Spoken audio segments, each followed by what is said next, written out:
我叫林渊，大学还没毕业就登上福布斯榜。谁能想到上一世的我，没日没夜写了10年代码，最终孤独倒在出租屋。重生登上福布斯，不是因为我已知了未来，而是我带回了43年的认知。2029年7月15日，我死在那间月租400的出租屋里，满屏的代码，还有我这辈子最大的遗憾。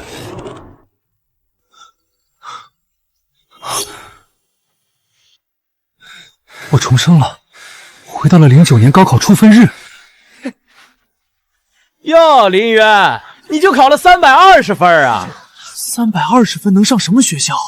我想起来了，上一世就因为赵凯找茬，我差点和他动手，最后沦为全班的笑柄。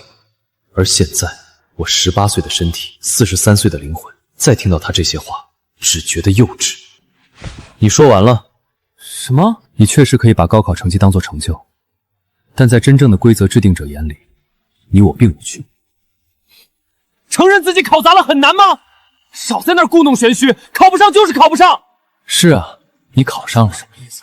你以为进了985就是人中龙凤，以后飞黄腾达？你会觉得那些大公司会抢着要你？你的起跑线比我高出一大截，对吧？难道不是吗？你还小，这么想很正常。你确实有了更多的选择，但本质上我们依旧在一个阶层，因为我们都是参加高考上大学的人，所以没有区别。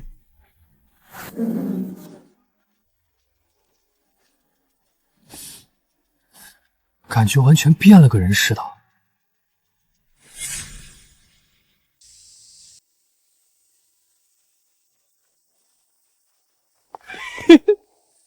哟，320分的大哲学家，刚才在教室里把赵凯怼得一愣一愣的，行啊你！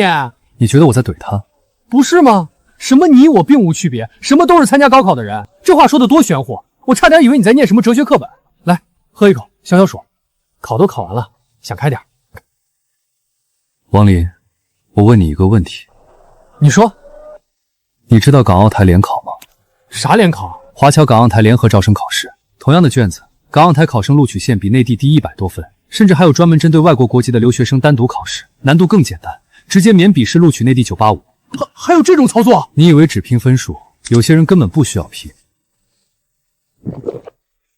我再问你，你知道有些985院校有择校费吗？择校费？那不是初高中才有的吗？大学也有，区别在于，初中的择校费你听说了，大学的择校费你连听都没听说过，因为那种信息根本不会流到你我这个圈层。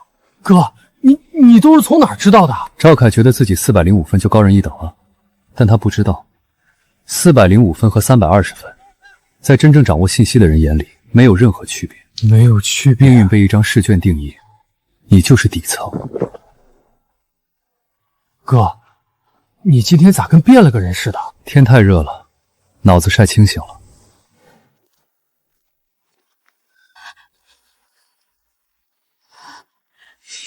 你还知道回来？跪下！老林，你冷静点儿。冷静？320分，你让我怎么冷静？孩子已经够难受了，你就别再刺激他了。难受？他要是真难受，高考能考成这样？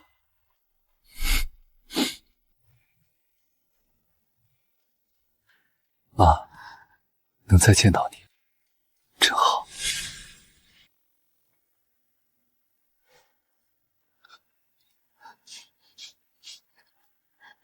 先吃饭，有什么事儿吃完饭再说。明天去学校把复读的名报了。我不复读。你说什么？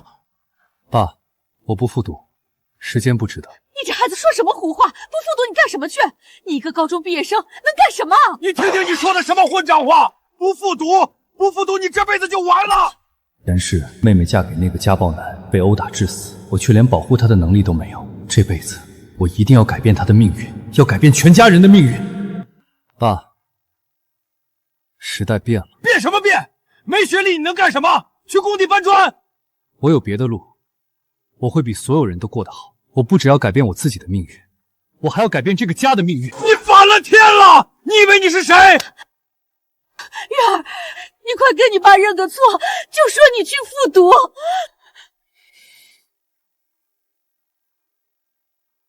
哥，筷子。月月，这一世，哥绝不会让你再受半点委屈。爸妈，你们也会过上好日子的，我保证。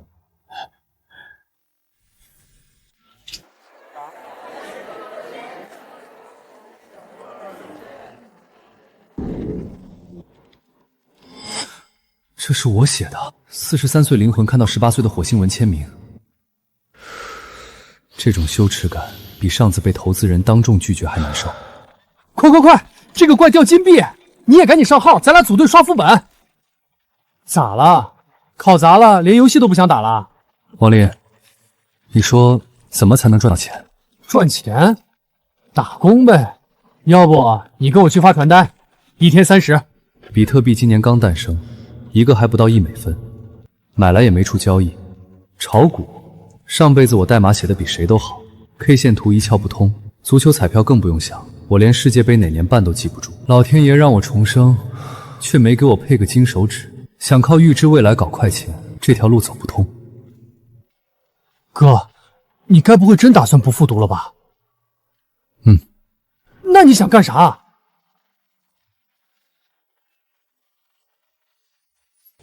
对呀，老子是顶级程序员，15年的开发经验，架构、算法、性能优化，这些东西刻在骨子里，重生也带不走。搞钱的路子不就在这儿吗？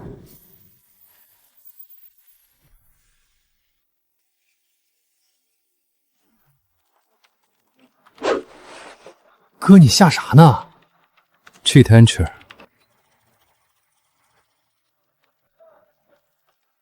再加个 OLEDBB， 齐了。行吧，你折腾，网费2.5块1小时，开机不玩你可真浪费。2009年的游戏，内存加密约等于0，血量坐标攻击靠全裸奔。当年我用 OD 调试的共加逻辑，闭着眼都能摸到。喝一口药水，再搜一次新数值，锁定血量机制，完成。Push、Move、Call， 一层层剥开，这感觉比上辈子写架构方案爽多了。那个时代全是封装好的框架，哪像现在，每一条指令都像藏宝图上的标记。哥，你这黑乎乎的是啥玩意儿？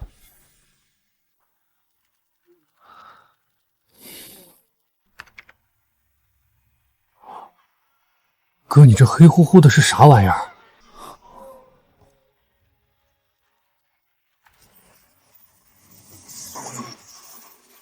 我操！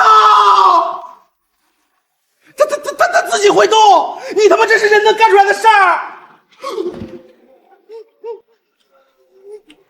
小点声，你想让全网吧都知道？哥，你跟我说实话，你是不是黑客？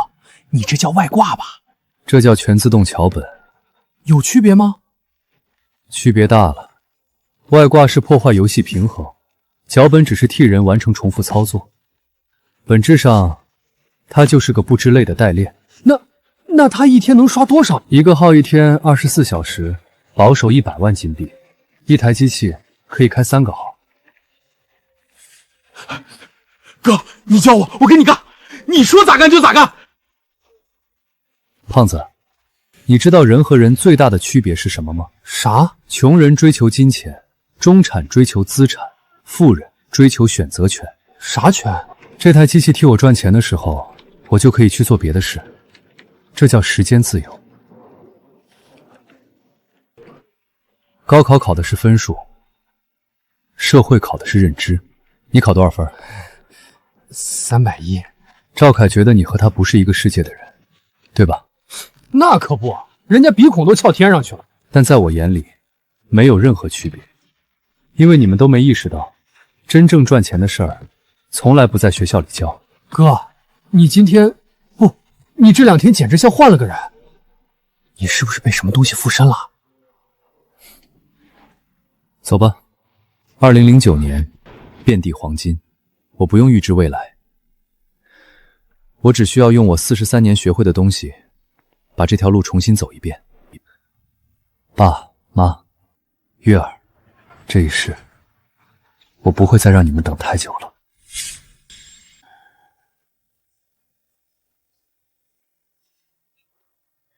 月儿，吃西瓜。爸妈，我有事跟你们说。想通了，复读的事儿，我明天一早就去学校。我想借2000块钱。你说什么？2000块，1个月之内连本带利还给你。2000块？你要2000块干什么？去网吧充游戏？老林，你先别急。我能不急吗？不复读就算了，张嘴就要2000，你知道2000块钱是什么概念？我1个月工资才1200。爸，我不是去充游戏，具体做什么说了你也不信。但1个月之后，我还你5000。你拿什么还？你一个高中生，1个月上哪挣5000？你只需要信我这一次。你是不是觉得我跟你妈的钱是大风刮来的？你妹妹下学期的辅导班学费还没交，你知道不知道？我知道，上辈子月月就是因为没上成辅导班，成绩一落千丈，最后连高中都没考上。但这辈子我不能让她再受穷。2000块不是消费，是种子。爸，给我1个月，1个月后连本带利还你。如果我做不到，老老实实回去复读。高考考不到500分，我不进这个家门。你刚才说的话，敢再说一遍吗？1个月做不到，我复读。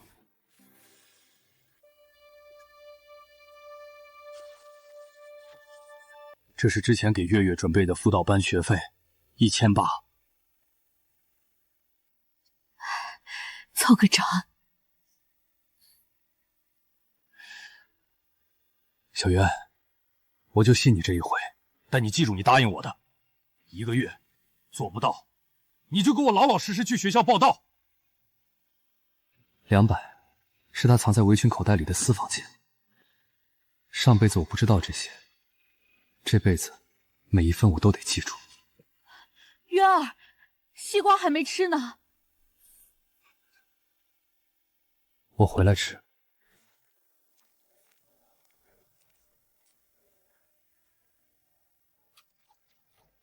金士顿4季多少钱？140。120。140不还价。120，现金。行，拿走。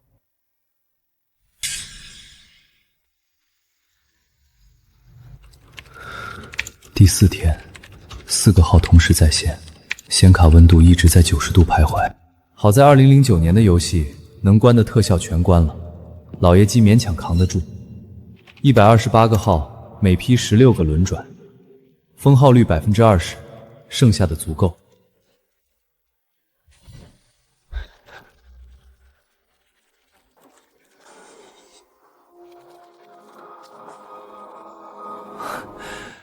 墨竹手装，凡风衣，2009年 PK 场2大神装，价值分别是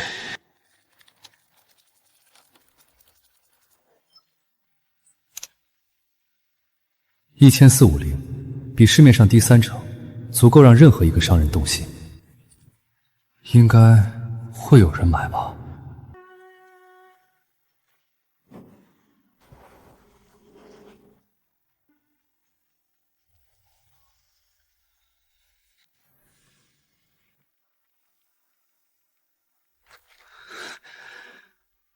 成了，1377块。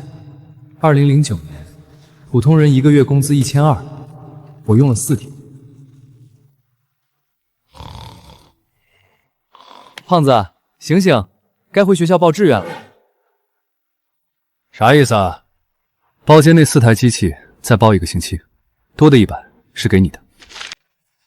小子，你在我这儿待了4天了，眼睛红得跟兔子似的。你跟我说实话，你在包间里干啥呢？赚钱。行，有种，小年纪挺能折腾。那包间电源网线别动，断电我找你。行，我亲自给你盯着，保证不会断电。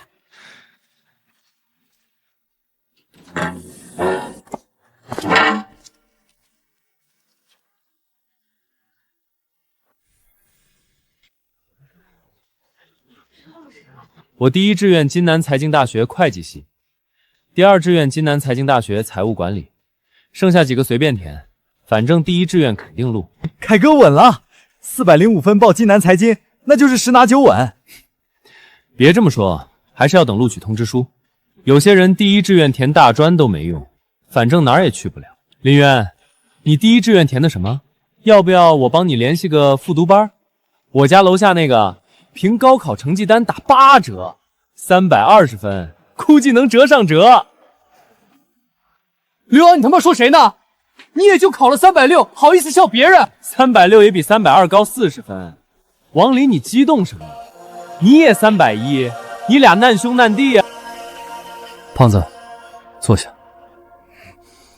哥，你听他们。刘洋，你第一志愿填的哪儿？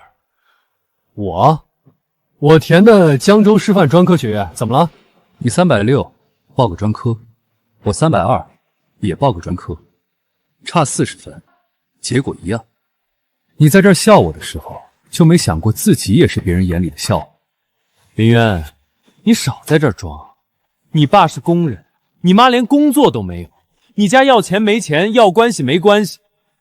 你不复读，你这辈子就完了。你觉得你上了金南财工大学，4年后毕业，能拿多少工资？会计系毕业进国企，起薪至少4000。4000？你知道金南市区的房价多少钱一平吗？8000。你一个月4000，不吃不喝2个半月买1平米，30亿，一套90平的房子，加上利息你要还30亿。你自我感觉良好，觉得自己是精英，但其实还是底层的韭菜。小小年纪谈阶层，你懂什么叫阶层吗？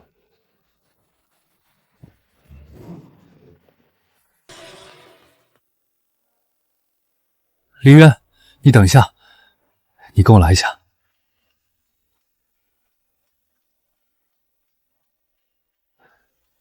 你的事儿我听说了，不复读？这是复读班的报名表，我跟学校争取了，你的情况可以免1半学费。王老师，谢谢你，但我不复读。老师教了20多年书，见过太多像你这样的学生，你现在觉得没什么，但10年后你会后悔的。大学不只是一个学历，它是你唯一能跟别人公平竞争的机会。老师，我不会后悔的。你这孩子怎么跟变了个人似的？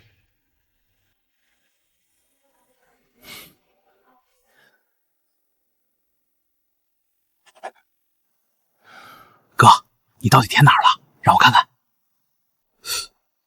京南财经大学红山学院，这是啥？一个3本。320，3本线不一定够吧？我查过了，红山学院去年降分录取，最低录到315。那学费可贵啊，1年1万多，你爸不打断你的腿？京南财经大学红山学院和京南财经大学同处大学城，校园一墙之隔。赵凯以为他是金南财经的正规军，我充其量就是个民办3本，但他不知道，对于我来说，进入大学城本身就是全部的目的。大学城是整个金南市人才密度最高的地方，也是我组建团队的唯一土壤。学历从来不是我需要的敲门砖，我需要的是一群能一起做事的年轻人。胖子，你觉得人和人最大的区别是什么？啥？有人用4年换一张纸，有人用4年换一个起点。走了，去网吧，脚本还跑着呢。哥，咱们现在去网吧，你那个脚本还跑着呢吧？那咱得盯紧点儿，万一哪个号被封了，钱就没了。你看我干啥？胖子，我雇你。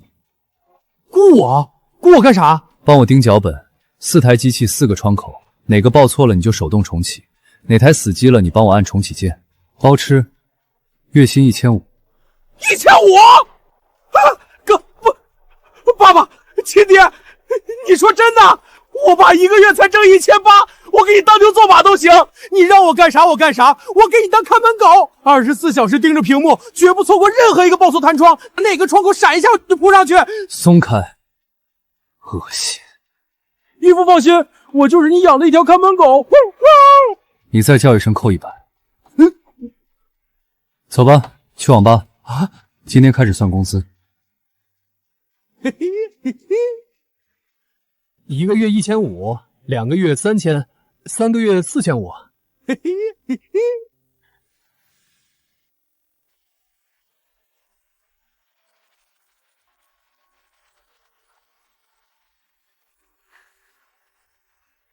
你玩什么呢？快乐农场最近可火了，我们班群好几十号人，天天偷来偷去。赵凯那孙子趁我上课偷了我8个萝卜，我今天非得偷回来。快乐农场，2009年全民偷菜。我上辈子怎么没注意到？这个游戏的底层逻辑比 DF 简单100倍，它是一个 Flash 网页游戏。胖子，你起开！我还没偷回来。请求投 cookie。参数没有加密，没有签名检验，没有时间错验证。2009年的网页游戏，安全防护等于0。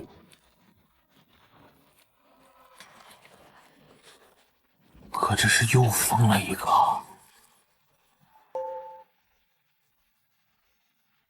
胖子，你的账号密码给我。干啥？送你一仓库萝卜。成了。赵凯的木草熟了，快去偷！他上次偷我8个萝卜，我记着呢。哥，亲哥，这他妈太神了！网页都不用开，赵凯的萝卜全没了。我出去打个电话。去吧，我再看看还能偷谁。哦对，刘洋的茄子好像也快熟了。快乐农场的用户量最终会突破7000万，7000万人每天定时上线，浇水、施肥、偷菜，比上班还准时。DNF 脚本是我从爸妈手里接的种子，快乐农场才是我的第一片地。我要让这个7000万人的鱼塘变成我的第一桶金。哥，你要开网店？店铺名叫 LOI 科技，卖啥？卖你那个脚本？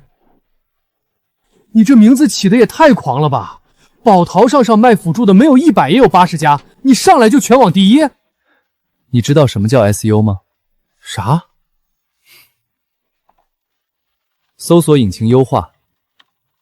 2009年，宝淘的搜索排名算法比独百还原始，标题关键词密度决定一切。这标题也太长了。长就对了，每个关键词都是一条搜索路径，覆盖越多，被搜到的概率越大。还在半夜定闹钟？你还在为偷不到菜烦恼？你上班时好友偷光了你的萝卜，全网第一农场助手，防狗加自动偷菜，秒收24小时挂机，方号包赔。哥，你这描述也太吓人了，跟街上卖老鼠药似的。2009年，宝淘卖家宝贝描述全是纯文字，连一张图片都没有。所有人都在老老实实写规格参数，谁会想到用红字加粗做视觉冲击？这就叫降维打击，不是技术上的，是认知上的。等着收钱。这就能卖？定价19.9块，不需要多，一天卖10单就够了。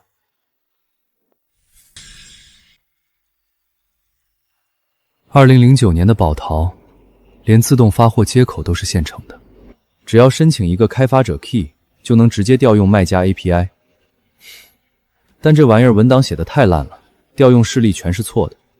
上辈子我对着这份文档骂了3天，这辈子不用再骂了，闭着眼都能写。买家付款，脚本10秒内抓取订单，自动提取账号码，生成卡密，短信加喵喵双通道发送。全部流程跑完不超过30秒，买家还没关掉支付页面，卡米已经到了。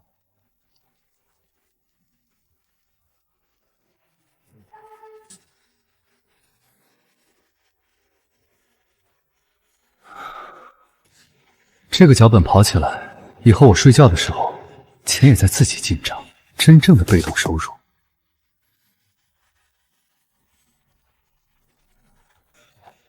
2009年，宝淘上卖虚拟道具的商家90%都是骗子，买家付了钱就消失，卡迷是假的也没处说理，挂出7天无理由退款，在别人眼里是疯了。但我要的从来不是一锤子买卖，我要的是第一桶金。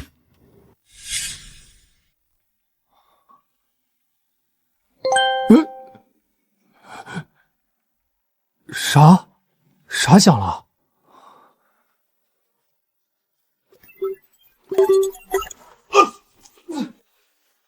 这怎么全响了？全响了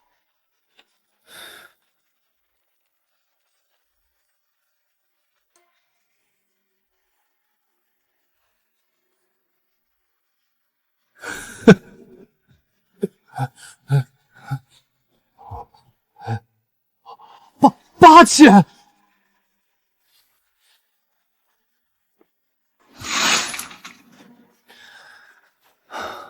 爽！几天前我兜里连20块都掏不出来，现在卡里躺着1万块。2009年，1万块够在津南市区租一套2室1厅，交半年房租还有剩，但这不够，远远不够。哥，出事了！说，你看，宝淘上突然冒出10几家店，全在卖咱们的农场管家，一模一样的名字，一模一样的描述，连红字都抄。他们把价格砸到4块9，咱们卖19块9，他们卖4块9，这是要把咱们往死里搞。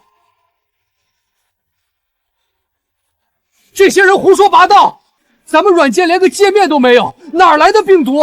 他们连下载都没下载。山寨店要抢市场，最快的办法就是低价加差评，低价抢新客户，差评断你后路。那怎么办？咱们也降到4块9，跟他们对砸？不用，你帮我做一件事。啥？去把山寨排名第1那家店的软件包买下来。买下来？哥，你疯了吧？给对头送钱？知己知彼。我要看看他们抄作业抄的怎么样。哥，你一这么笑，我就觉得有人要倒霉。就是这家，销量最高的山寨店，4块9已经卖了200多单了。你看他们的好评，全是刷的。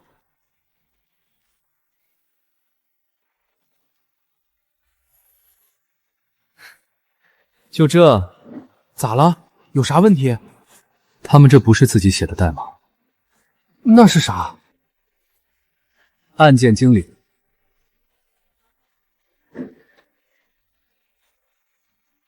案件精灵是一种自动化脚本工具，原理就是录制鼠标、坐标和键盘操作，然后循环播放。那不挺好的？能偷不就行了？你打开网页，案件精灵的核心逻辑是坐标定位，在录制的时候，记住的是屏幕左边的像素距离上边的像素位置，这个坐标被写死在代码里。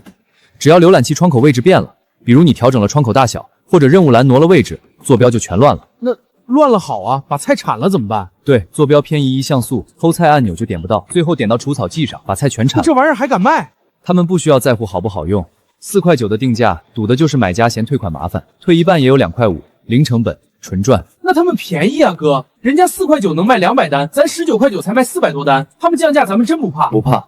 为啥？胖子，低价抢的是贪便宜的人，但能在网上花19块9买工具的人，和花4块9的人是2种人。我要的不是贪便宜的一次性客户，是信我的长期用户。不过，他们刷差评这事确实得解决。哥，你要干啥？给对家送点礼物。2009年，绝大多数软件都不支持自动更新，连操作系统都还在靠光盘打补丁。但它真正的价值不是方便，是我可以随时推更新，而山寨店不能。他们连源码都没有。快乐农场是企鹅旗下的社交游戏，所有数据交互都要经过企鹅的服务器中转。我现在发送的这组干扰数据包，功率刚好卡在企鹅服务器健康检查的临界值以下，它不会触发任何警报，不会被防火墙拦断，甚至不会在日志里留下异常记录。延迟会在0点几秒到1秒之间随机跳动。对正常用户来说，打开网页慢0点几秒根本感觉不到，但对按键精灵来说，0点几秒的延迟就是坐标偏移、鼠标乱飞、点错按钮、铲光所有菜，甚至卡死蓝盘。哥，你快看，山寨店评论区全炸了！什么垃圾软件，把我家菜全炸。电脑蓝屏了3次，卸载都卸不掉，4块9果然没好货。客服装死不回，举报了，大家千万别买。不止这一家，所有山寨店的评论区全炸了，10几家店一个没跑掉，全在说产菜翻屏卡死。哦，就一个哦，哥，你是不是做了什么？你昨天晚上神神秘秘的。他们的软件用的是坐标定位，企鹅服务器偶尔有波动，坐标对不上，自然会出问题。反正他们凉了，那咱们现在怎么办？继续迭代，把最新版本推上去。山寨死了一波，还会再来一波，但只要我的技术迭代永远比他们快，他们就永远只能跟在后面捡垃圾。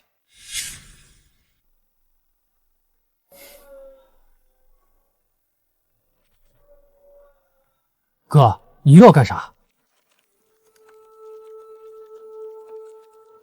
全网唯一真后台版，买别家被坑的，凭山寨订单截图立减5元。哥，你这一招太阴了！那些花4块9买山寨的人退不了款，正骂娘呢。一看你这减5块，等于白送还倒贴1毛钱，不得全跑回来？山寨店帮我筛了一遍客户，4块9过滤掉的是贪便宜的人，但那些真正有需求、愿意为效率付费的人，发现被骗，会回来的。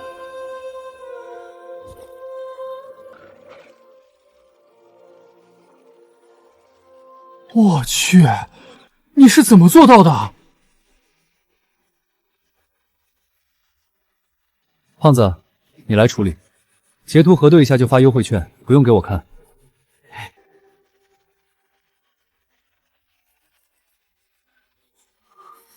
行，截图发券卡米。之前买了别家的，铲了我3天菜，差点气死。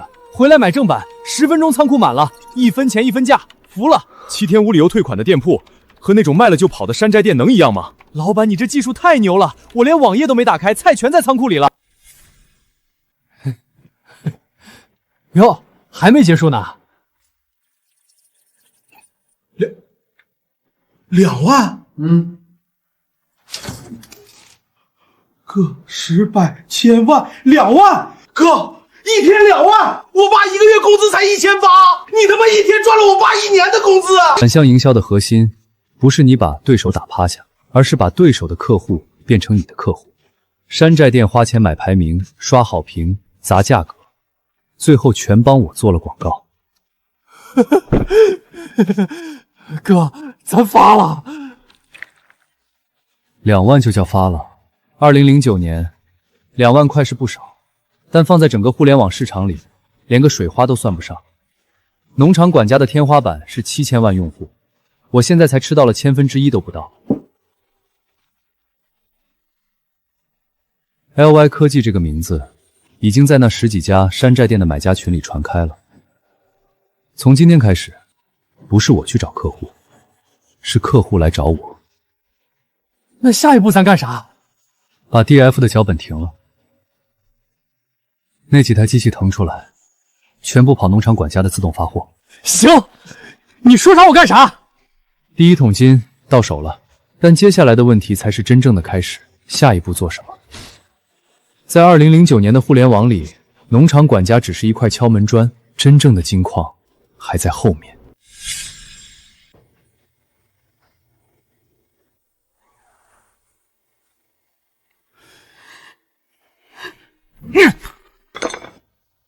你还知道回来？你在网吧干了什么？说！隔壁张婶昨天在菜市场当着那么多人的面问我，说你家林渊是不是不学好？天天泡网吧跟地痞混在一起，人不人鬼不鬼。我这张老脸往哪儿搁？你爸在厂里干了20年，从来没被人戳过脊梁骨，现在倒好，全小区都知道我儿子是个混网吧的小流氓。老林，你别拦我！我今天非得问清楚。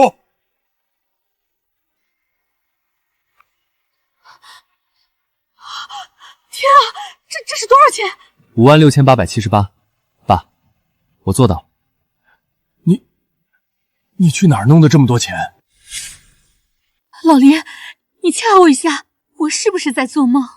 爸妈，这些钱不是偷的，也不是抢的，我帮宝淘上的商家写推广程序，他们按销售额给我分佣金，说白了就是技术活。推广程序、技术活，你什么时候会的这些？你高中3年连电脑课都只及格过1回。网上有教程，有论坛，有开源代码，网吧里学的这些东西学校里不教，但不代表学不到。我可能读书不行，但搞技术我有天赋。那你之前借的那2000块？那2000块是起步用的，买了 U 盘，租了机器，写了第一版代码，4天就赚回来了。所以你之前说不复读，就是因为这个？这是录取通知书，京南财经大学红山学院3本和京南财经大学一墙之隔，我已经报了志愿，9月开学。3本也是大学，我们家终于出大学生了。这卡里有多少？1万给你们的，月下学期的辅导班学费，家里的开销都从这里出，剩下的钱我要用来注册公司、租办公室，开学之前就得把这些事儿全办完。注册公司？你一个刚高中毕业的小孩要开公司？我打算开学前提前去学校附近租个办公室，把公司注册下来。技术上的事情我一个人能搞定，但公司的壳子必须先立起来。到了大学城之后，我还要招人，组建团队。这钱是你自己挣的，我们不能要。元儿，你挣的钱你自己留着，你要开公司要用钱的地方多着呢，家里的事儿你不用操心。爸妈，你们还记得我之前说的话吗？我说我不只要改变自己的命运，我还要改变这个家的命运，这不是客气话。月月的辅导班必须上，而且得上最好的。这笔钱不是给你们的，是给月月的。月月，过来。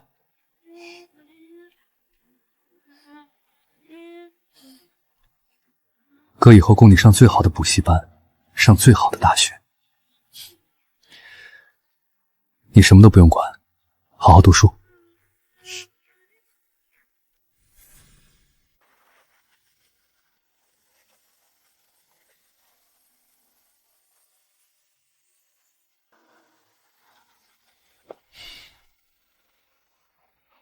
就是你打电话要看写字楼。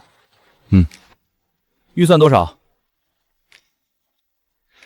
大学城附近可不便宜，你要是想省钱，对面小区有套3室1厅，月租1200，几个同学合租挺合适。不看住宅，我要商业写字楼。写字楼？你租来干什么？开公司有几个硬性要求：第一，必须能拉企业光纤，至少100兆带宽，最好能上到1000兆。第二，电路要能承载大功率电器，不是几台电脑那种，是服务器级别的持续用电。第三，空调必须独立控制，不能晚上8点统一关。你要放服务器？对。你要是早说这些要求，我就不带你看那些普通的了。大学城这边能满足100兆企业光纤的写字楼只有3栋，其中2栋是国资背景，手续复杂，至少要等1个月。还有1栋是民营的，紫金科创中心，去年刚交房，物业是开发商自己的，手续简单。不过价格多少钱1平？1块5，物业费另算，1平3毛。带我去看。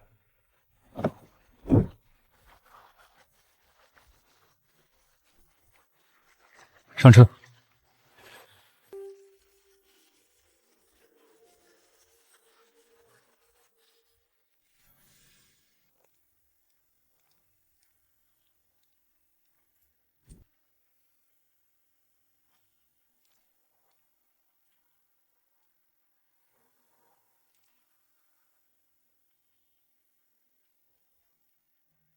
这隔音间简直就是为放服务器量身定做的，120平，足够摆下20台机器加10个工位，防静电地板，独立空调，100兆企业光纤。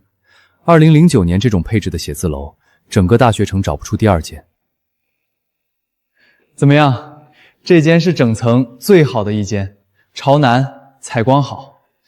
不过说实话，这房子挂出来3个月了，问的人多，真正要租的一个没有，都觉得贵。月租多少？120平，单价1块5，一个月5400，物业费3保1平，一个月360，加起来5760。押1付3的话，23040。对，合同1年起签。4500一个月，押1付3，签2年。4500，这一片的市场价就是1块5，你直接砍到1块2。我在京南财经有学生资源，如果以后你在这边的房源需要推广，我可以帮你做线上营销，不收钱。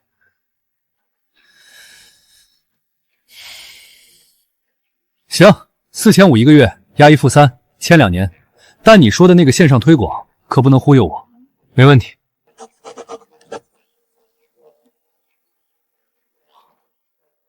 兄弟，你今年多大？18。钥匙给你。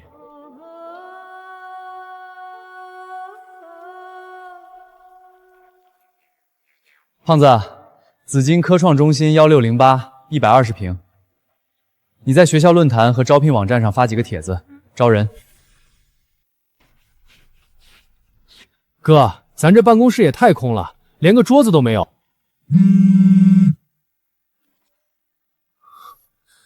哥，出事了！说，兄弟们，林渊那小子是不是开始走歪门邪道了？我哥们说在网吧见过他，天天包间，泡了整整1个月。你们知道他干啥不？搞诈骗，就是那种骗人买软件然后带木马的套路。我哥们亲眼看见的，他最后被警察带走了，按诈骗罪迟早坐牢。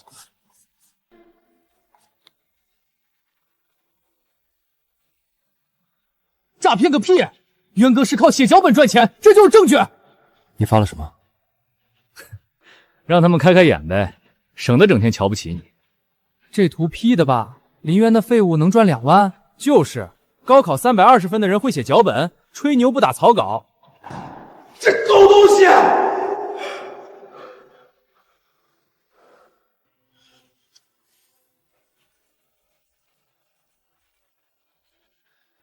人永远无法理解认知以外的事。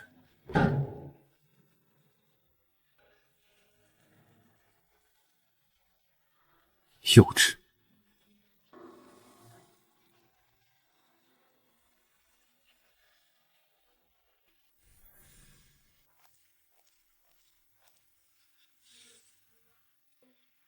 打扰一下，请问这里是 LY 科技吗？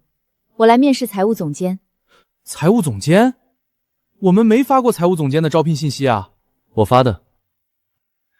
你好，我叫林渊 ，LY 科技的老板。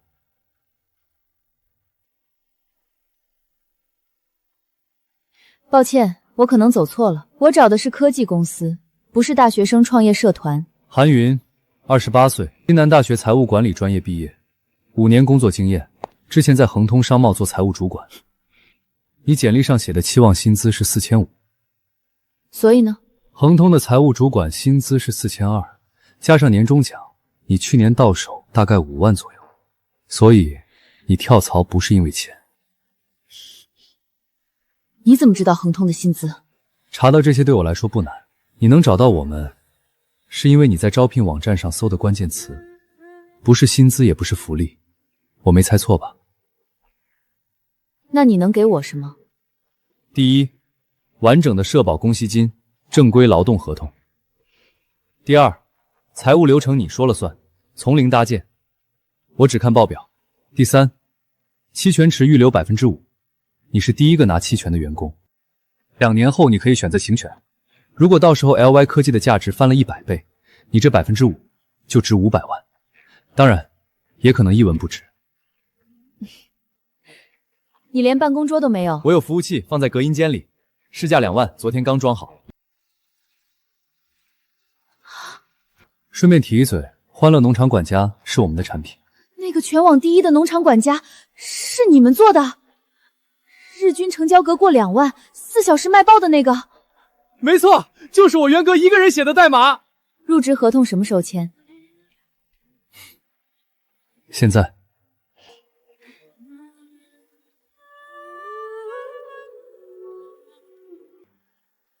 林总，以后请多关照。农场管家稳了，日销2万，自动发货。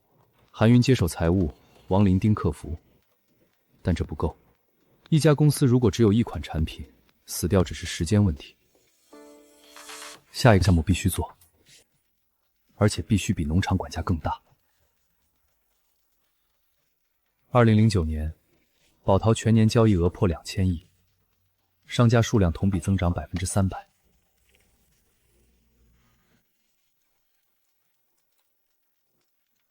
所有人都知道宝陶能赚钱，但没人注意到，这些商家的管理工具还停留在刀耕火种的时代。传统软件公司看不上小商家的生意，觉得单价低，利润薄，但他们算错了一笔账。宝陶上有100万商家，哪怕每个只收10块钱月费，一个月就是1000万。而且我要做的不是工具，是入口。谁掌握了商家后台，谁就掌握了整个电商生态的数据入口，订单数据、库存数据、客户数据，这些才是真正的金矿。哥，你一宿没睡？成了。这又是啥？你不是已经有农场管家了吗？农场管家是赚快钱的，这个才是公司的主业。你一晚没回去？何止一晚没回去，他压根就没动过地方。韩云，你过来看，这是宝陶商家管家 V1.0，4个核心模块：订单管理、库存同步、客服自动回复、数据原办。你之前的公司如果用了这个系统，财务对账的工作量能减少80%。这个同步延迟是多少？0.3秒，比市面上最快的公屏快6倍。你一个人写出来的？哥，这个云端多客服是啥玩意儿？市面上所有的客服软件数据都是存在本地的，本地电脑死机了，聊天记录就没了。一个客服只能登一个店铺的喵喵，切换店铺要反复登录。我的云端多客服，所有数据实时同步到服务器，哪怕本地电脑蓝屏了，换台机器登录，聊天记录1秒恢复。而且多店铺、多客服同时在线，所有绘画、进化集中管理，自动分配到空闲客服。3个客服能同时处理10家店的咨询，效率翻3倍。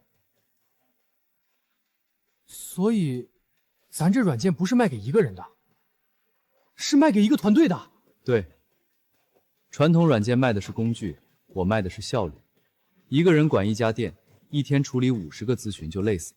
用我的系统，一个人能管5家店，处理200个咨询。商家省下的客服工资远超99块。那万一又冒出一堆山寨的咋办？超不了。云端多客服的核心是服务端的计算能力，山寨店要想抄，得先买服务器、搭机房、写后台架构、做数据同步，这些不是下载个按键精灵就能搞定的。他们的技术上限就是坐标定位，服务器架构连门都没摸到。那定价呢？月费99，年费999，送2个月。99？农场管家才卖19块9，这一下翻了5倍，能卖出去吗？农场管家是赚快钱，商家管家才是公司的主业。99块1个月，懂行的人会觉得便宜。大家别上当，这人之前卖偷菜外挂的。哥，这怎么全是骂的？咱明明没放木马。不是产品的问题。2009年的互联网最大的成本不是开发，是信任。你好，我是宝陶商家管家的开发者，看到你下载了试用版，有什么问题可以直接问我。试用版功能锁了一半，啥都测不出来，你让我怎么信？不敢用，怕盗号。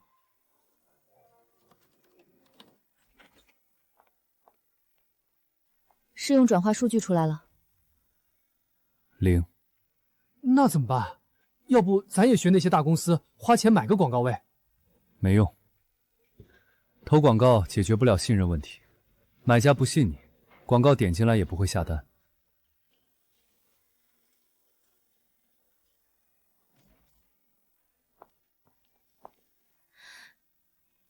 请问是 LY 科技吗？我们是来面试的。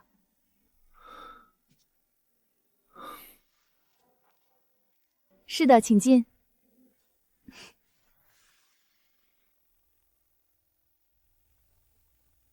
小文，这地方怎么跟皮包公司似的？咱们不会被骗吧？再看看，不行咱就走。林总，农场管家今天的账目出来了。昨天纯利润12700，连续7天破万。日入过万，普通白领月工资才2000，这家公司一天能赚12000。退款率降了吗？降到1.1%了。7天无理由退款的新政推出之后，用户信任度明显提高。另外，自动发货脚本昨天又迭代了一版，卡米发放耗时从2.3秒优良到1.7秒。你们俩进来坐。我叫张雅，今年大专毕业，学的电子商务。她是刘晓文，也是大专，学的是计算机应用。刘晓文，你做过网页？在学校机房做过几个，都是静态的，图片和文字排版那种。会用 FTP 上传文件吗？会。试用期1个月，月薪1500，转正后2000。愿意的话，现在签合同。我签，我也签。欢迎两位加入。你好，我试用了你的软件，想和你聊聊。你想聊什么？我实话实说，你这软件我用3天了，云端多客服确实好用，我一个人管5个店，效率翻了2倍不止，订单同步也没延迟，比我之前用的那个垃圾强100倍。但问题是，你这店在宝淘上挂着，浏览量300多，一个付费的都没有，你知道为啥不？你说。因为没人信你，你一个刚注册的店铺，连个公司官网都没有，谁敢花99买你的软件？你既然来找我，说明你已经有想法了，直说。行，痛快。我在义乌青岩留村，你知道青岩留村吗？知道，宝淘第1村。对，我就在这儿开店。我们村全是个体商户，一个人管3、5家店是常态。你这软件就是给他们量身定做的。但是这群人，你让他们上网搜软件，他们不搜，他们信的是熟人推荐，信的是当面演示，信的是亲眼看到效果。所以我的意思是，我帮你在这里做地推，我挨街挨户上门演示，让他们亲眼看到你的软件有多好用。但是我有一个条件。什么条件？55分，每卖1单利润对半，你出技术，我出渠道，公平合理。55？这人也太黑了吧！他凭什么拿1半？55？你想多了，55分不可能，我有另一个方案。说说看。第1批的首单利润我不要，全给你。另外，5年内我给到你用户续费利润的5%。这个条件对陈峰来说，短期赚快钱，长期锁定收益。他要是聪明人，一定会答应。你是认真的？没错。行，你小子胆子够大，我干了。但你要保证软件不出问题，出了问题我这边没法交代。服务器24小时监控，出了问题我负全责。好，我明天就开始推，你把软件的宣传资料发我一份。资料发你了，有任何技术问题随时找我。收到，等我好消息。陈峰这条线如果能铺开，义乌就是我的第1个根据地，那里有几万个电商卖家，是天然的试验场。接下来就看陈峰的地推的能力了，但愿我没有看错人。老周，忙着呢。废话，看不见啊！3个店今天早上报了80单，我一个人回消息回的手都快断了。你有事说事，没事别耽误我活。耽误你10分钟，保你以后每天少干3小时。你又要推销什么？上次那个什么自动上架的软件，花了我200块，用了2天就封号了。这次不一样，这次是云端多客服，3个店铺的旺旺全部集中到一个界面，你一个人同时聊10个买家都不乱，而且自动催付。买家拍了不付款，系统自动发消息催。差评拦截，买家给差评之前，自动弹出补偿方案挽留。这东西能自动催付？对，而且不止催付。你看这个差评拦截，买家如果打了3星以下，系统自动弹出补偿方案，给买家发优惠券或者退5块钱，买家一点确定，差评就变好评。多少钱？99一个月，年费999，送2个月。来，先给我开个1年的。这个软件的效率是要变天啊！你看这款英特尔酷睿2双核 T6600，2G 内存，250G 硬盘 ，ATI 独显。我研究了好几天了，这个配置在同价位里性价比最高。你平时做 PPT、上网看视频完全够用，预算5000出头就能拿下。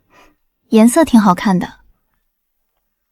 哟，那不是林渊吗？他怎么也跑珠江路来了？该不会是来买二手电脑的吧？他那320分的成绩，上的3本红山学院，1年学费1万多，估计是把家里的存款掏空了才交得起，还有钱买电脑。林渊，2楼有二手电脑专区，300块能买个奔腾4，省着点花生活费啊！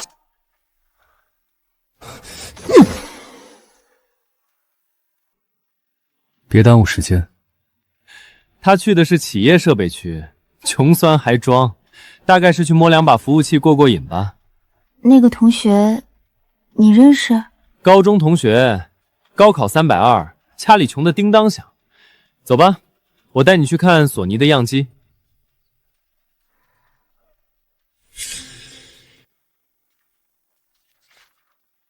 R710机架式双路 ZL1520，内存槽插满，32G DDR3，硬盘要6块，15000转 SARS，300G， 做 Remake 10，再加1块双口千兆网卡 IDSC6 企业版。小兄弟，你确定要这个配置？这可不是组装机，价格我还是先给你算一下吧。CPU 2颗，内存12颗 ，CS 盘6块，加上瑞富卡和网砍3万6，这是渠道价，不含票。3万6，他哪来的3万6？装神弄鬼，我才不信他有这么多钱。3天内送到，你留个地址和电话。送到这个地址，配置单上每一项都备注品牌和型号，我要验货。你放心，戴尔原厂封装，配置单随货一起到。刷卡，全款。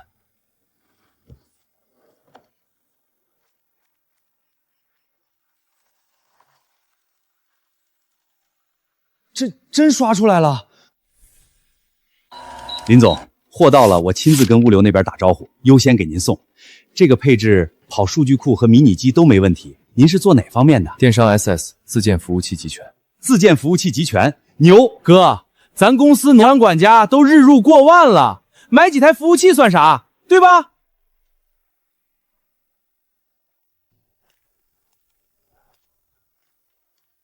凯哥，他刚才签单的时候眼都没眨，装，肯定是他爸妈的存款。他一个3本学生，怎么可能开公司？赵凯，你说他家里穷的叮当响。他家里是穷啊，他爸就是个工人。一个工人家庭的孩子刷3万6眼都不眨。你上了金南财经大学，一个月生活费1500，连台5000块的笔记本都要求你爸给你买。走吧，我还有点事儿。凯哥，咱还看笔记本吗？不看了，回家。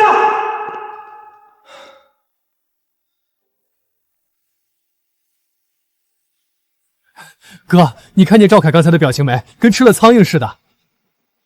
不用理他，走吧，回公司。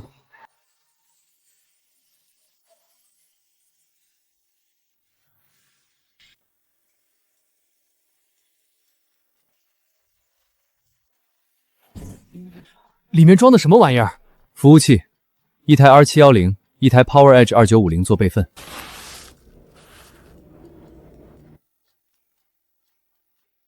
这就是我的长城，谁也别想破防。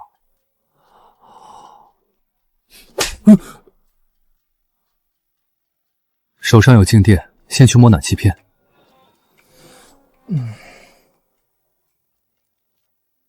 小伙子，你这光纤是哪家帮你规划的？自己画的。主路由配固定 IP， 上下行对等带宽 ，VVN 画2个，一个走业务数据，一个走管理后台。AL 规则我写好了，你帮我加到路由器的入站策略里。小伙子，你是干什么的？开公司的。我在电信干了8年，你这水平比省局技术骨干还专业。你哪个大学毕业的？还没上，刚考上。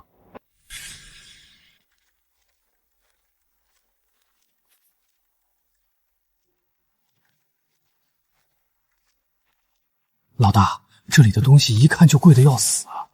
你别说话，跟着我就行。先生，这些是我们刚到的新款，价格比较高，你要不要看看那边的特价款？这件白的，这件蓝的，这件灰的，各拿1件。先生，这3件加起来要23000多。我说了，各拿1件。还有那边的休闲西装，拿1套让我试试。老大，2万多！西装要了，刚才那3件衬衫也要了。先生，一共46300，您刷卡还是现金？刷卡。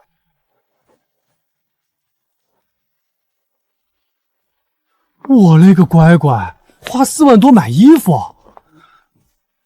你知道为什么那些大老板谈生意的时候都要穿好的吗？为什么？因为别人第一眼看的是你的行头，不是你的能力。在他们确认你值不值得信任之前，你的穿着就是你的名片。走吧，去给你也整2身。给我？我准备聘用你为 LY 科技的安保主管。穿的寒酸，丢的是公司的脸。老大，别废话，走。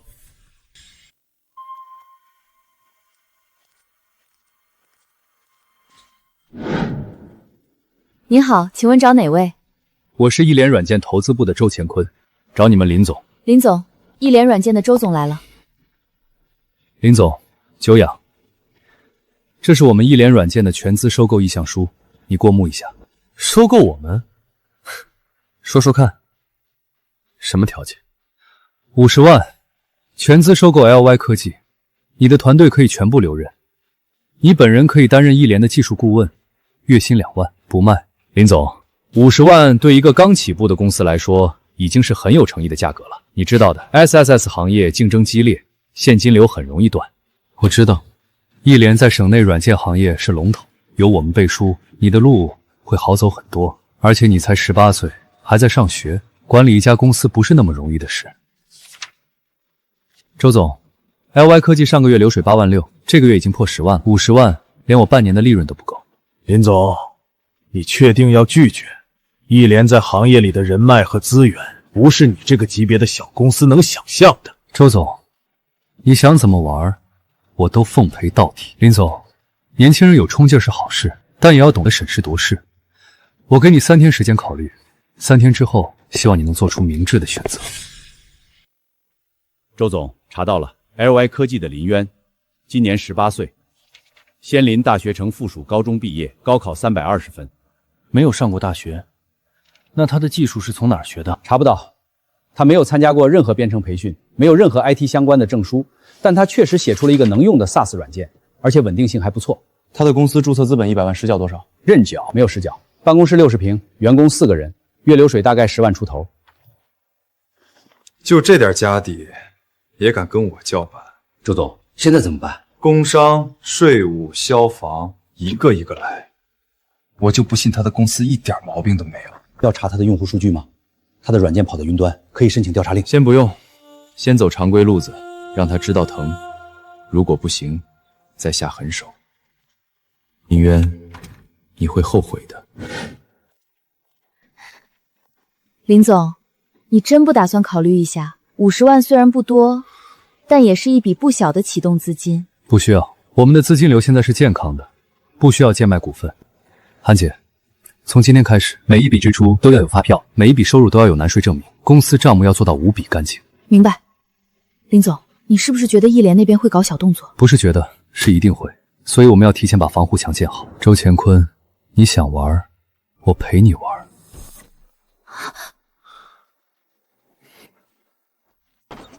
我是联合执法官，接到举报，对你们公司进行例行检查。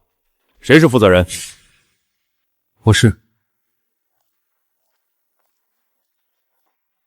您好，我是公司的财务总监韩云，请问需要检查哪些材料？近3个月的财务报表、念税证明、发票存根，全部拿过来。都在这里。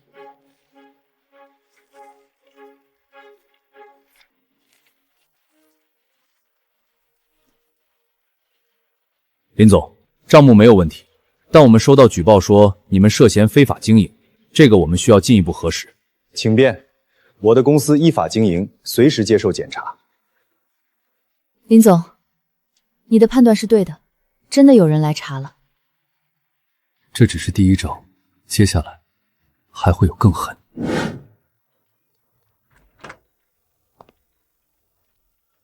周总，那边来消息了，没有。他们的账做得比国企还干净，每一笔都有发票和卧税证明，找不出任何毛病。这个不行，那就换别的路子。他有网站吧？有，找宝贝管家的官方网站，找人攻击他的服务器，让他网站瘫痪几天，看他的用户还买不买账。周总，这个有点过了吧？万一查出来……照我说的做。我这就去联系。林渊，你不是牛吗？我看你能撑多久。林总，还不回去？今晚可能有情况，我不走。你觉得他们会攻击服务器？周乾坤不会善罢甘休，他能用的手段不多了。攻击服务器是成本最低的，我提前做了防护，全国20台 VPS 做诱饵，真正的服务器做了隐身处理。就算们发起 DBOS 攻击，打的也是诱饵。这些东西你什么时候准备的？从周乾坤来公司那天起，我有预感，他会走这一步。林总，你真的只有18岁吗？来了。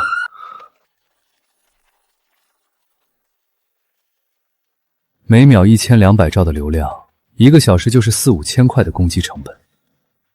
周乾坤，我看你能撑多久。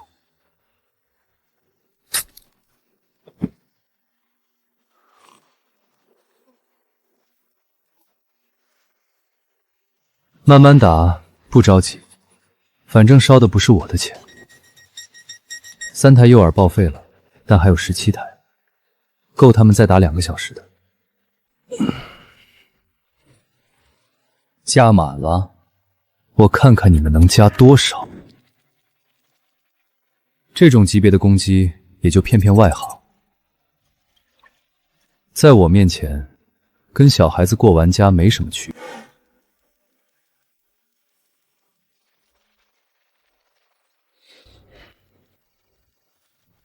老板，对方有准备，我们打了2000兆的流量，他那边还是没瘫痪。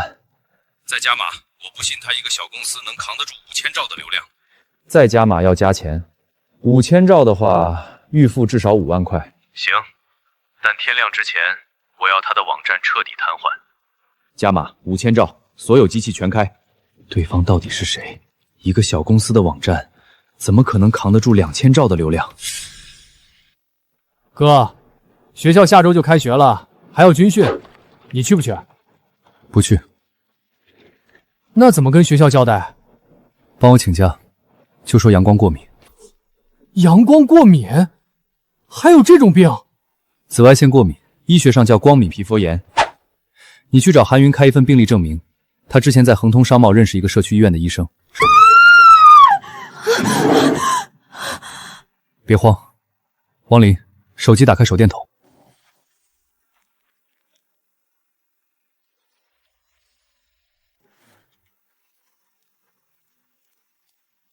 UPS 启动了，能撑多久？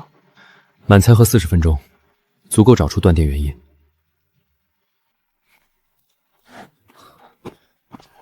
谁让你拉总闸的？物业通知，线路检修，几点下的通知？下午3点。下午3点通知，到现在已经6个小时。检修公告在哪儿？提前24小时公示是规定。你把物业经理叫来。经理下班了。胖子，打电话给治安中心。恶意破坏生产经营。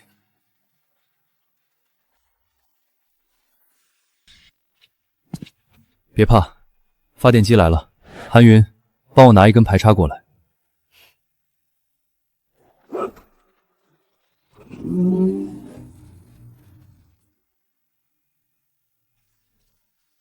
手机都拿出来，每人100，今晚加班费。林总，这……别怕，有电，有网，有服务器，继续工作。今晚我陪他们玩到底。终于露出马脚了。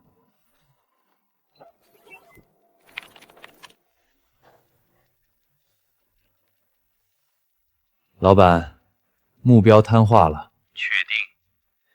全部端口关闭，所有服务离线，100%确定。哈哈哈哈！好，你的尾款明天到账。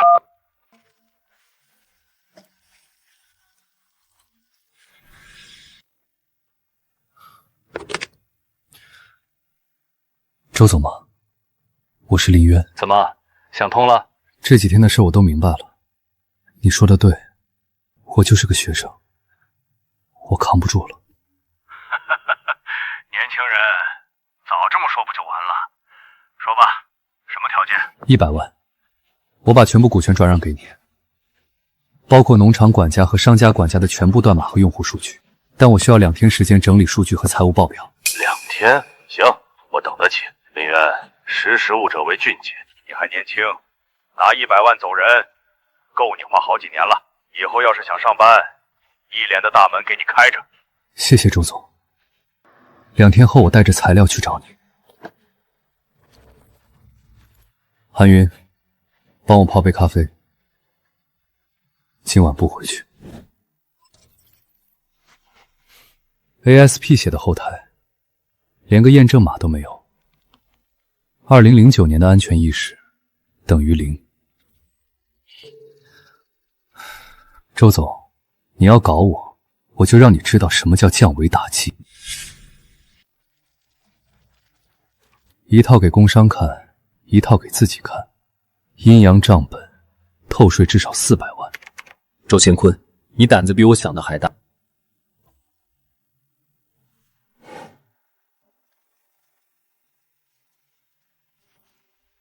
天创和易联是省内企业软件市场的死对头，打了5年价格战，易联靠偷税才压天创一头。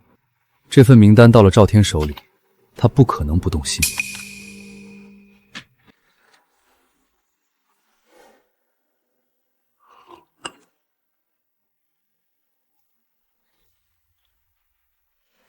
老孙，叫技术总监来我办公室，现在。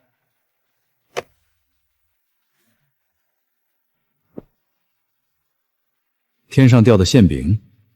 不，这是天上掉的炸弹，炸的不是我。召集所有销售，今晚加班，把名单上的代理商全部标出来，按区域分配。明天一早，所有人给我挨个打电话。不管你是谁，这份礼我收了。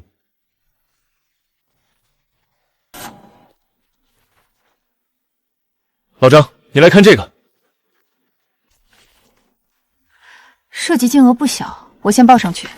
2天期限到了，那小子该带着源代码来签合同了。100万，哼，等你来了，我再压到80万。什么事儿？周总，外面来了4辆稽查车，说是接到举报，要查公司近3年的全部账目，人已经在楼下了。什么举报？谁举报的？匿名。但他们手里有我们的账目数据，连阴阳报表的金额都能对上。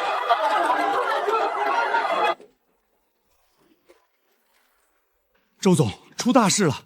今天上午我们30多个核心代理商同时打来电话，说要退单。天创科技那边不知道从哪儿拿到了我们的代理商名单，他们挨个打电话，报的价格比我们的底价还低20%。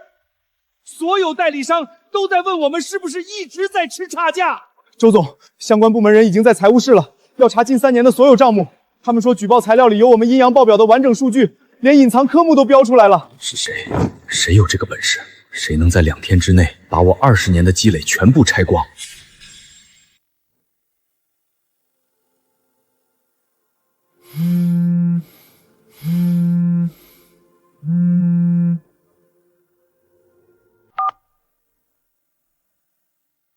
周总，林远，是你干的对吧？查账、天创、退单，都是你。我不太明白你在说什么。你少装糊涂，你到底想怎么样？周总，你问我想怎样？你攻击我服务器的时候，想过会有今天吗？你想要多少钱？你说个数。周总，你还给得起多少钱？相关部门封了你的账，代理商退光了你的单，天纵吃光了你的市场份额。再过1个月，你连办公室租金都交不起了。祝你后半生愉快。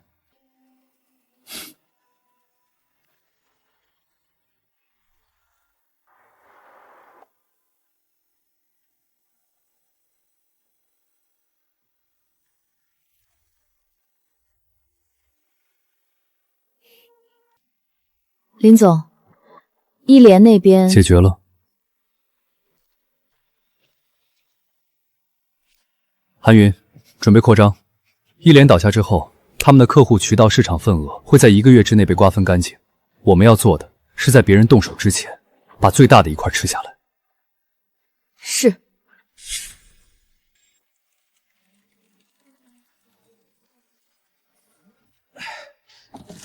大家辛苦了，喝点水。张雅、刘晓云，你们俩过来一下。林总定的，从今天起，你们俩正式晋升客服主管，底薪翻倍，各带1个组，每组6个人。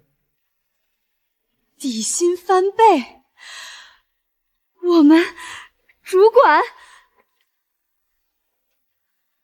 林总说，公司初创的时候，你们一个吓到发抖，一个红了眼眶，但都没跑，这就是元老，元老就该有元老的待遇。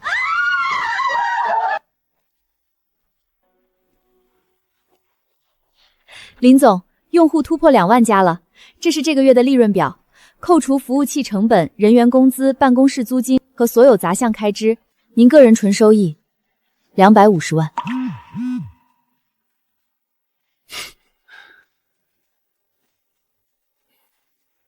农场管家的用户增长开始放缓了，下个月重点推商家管家。明白。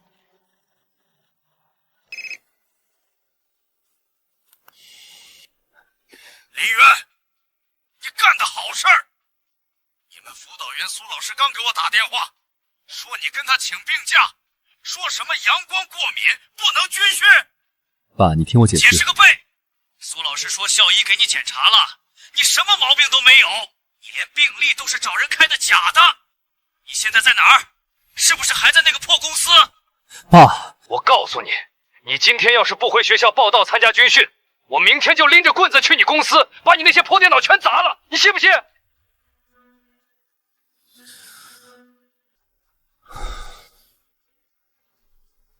哥，你爸说啥？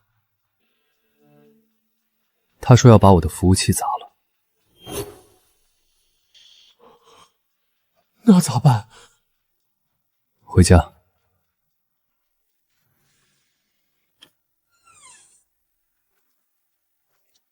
你还知道回来？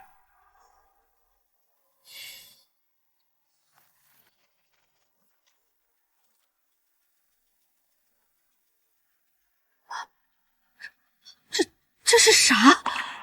营业执照，你儿子的公司，注册资本100万，这里面是10万现金，给月月交学费，给妈买台新洗衣机，剩下的您自己留着。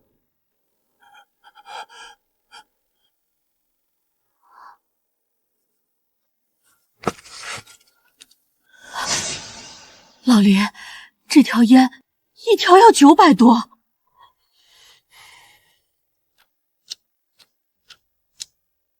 营业执照是真的，钱也是真的，但你还是得去上学，军训1天都不能少。爸，公司刚起步，你赚再多钱也是学生，不去军训，我就不认你这个儿子。我爸的逻辑，赚200万可以，不军训不行。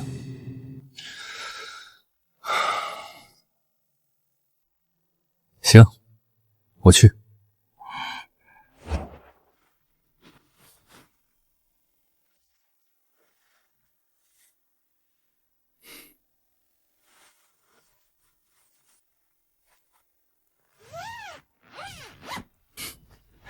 18888，就为了能塞进军训背包。白天踢正步，晚上躲被窝用3G 敲代码，也算奇景了。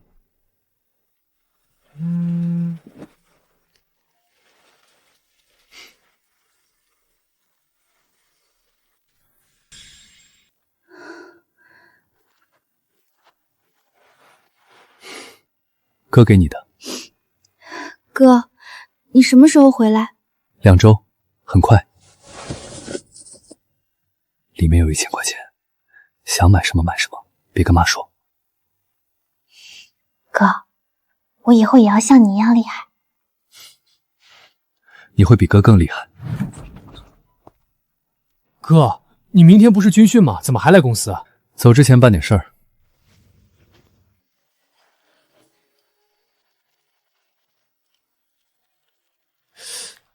哥，这是啥玩意儿？5分钱一个，这能干啥？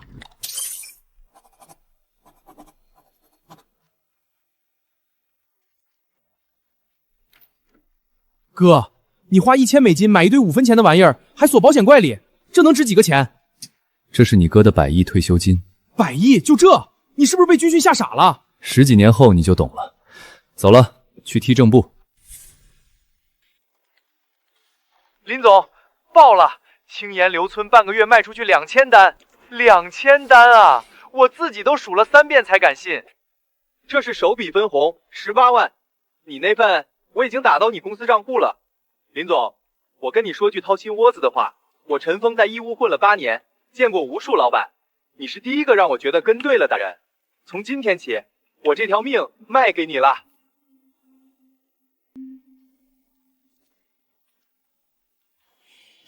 成交。林总，公户刚到了一笔18万的汇款，备注写的是青岩留村地推分红，这是陈峰那边的？半个月2000单，他一个人跑出来的。2000单，他一个人，这他妈是人干的事儿吗？所以他不是普通人。胖子，帮我起草一份合同。陈峰正式成为 LY 科技全国地推总负责人，底薪加阶梯式提成，年销售额破500万，额外奖励股权。各位，我之前跟你们一样，一个人守一家店，累死累活一个月挣几千块，但现在不一样了。半个月光分红就18万，靠的是什么？不是我陈峰3头6臂，是我手里有好产品，是 LY 科技的软件真的好用。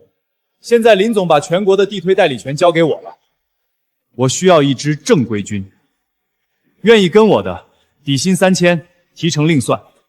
干得好的，1年买车，2年买房不是梦。峰哥，我跟你干！我干！好，从明天开始，青岩留村只是起点，整个义乌、整个浙江、整个长三角，一个一个全吃下来。林总，给我1根杠杆，我就给你撬动整个市场。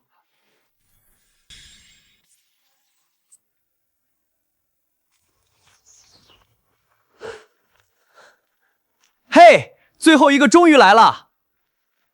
我叫孙磊，江苏台州的，学计算机的。你叫啥？林渊。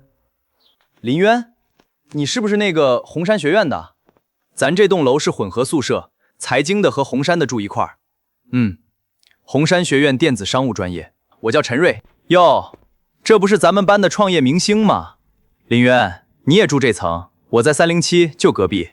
听说你在外面开了个小作坊，卖什么来着？游戏外挂。跟你没关系，是没关系。不过好歹同学一场，我提醒你一句，3本学生还是老老实实读书吧，别整天想着走捷径。那些乱七八糟的小作坊，搞不好哪天就翻车。说完了，说完了。门在你后面。林渊，那人谁啊？说话怎么这么冲？高中同学。林渊，红山学院电子商务专业，高考320分，阳光过敏，校医那边复核过了，根本没这回事儿。这个林渊，我听说他入学前就开了家公司，好像在大学城那边租了办公室。刚入学就开公司，还伪造病历逃军训。这个林渊怎么感觉不像普通学生？你要不要找他谈谈？不用找，明天军训他就跑不了了。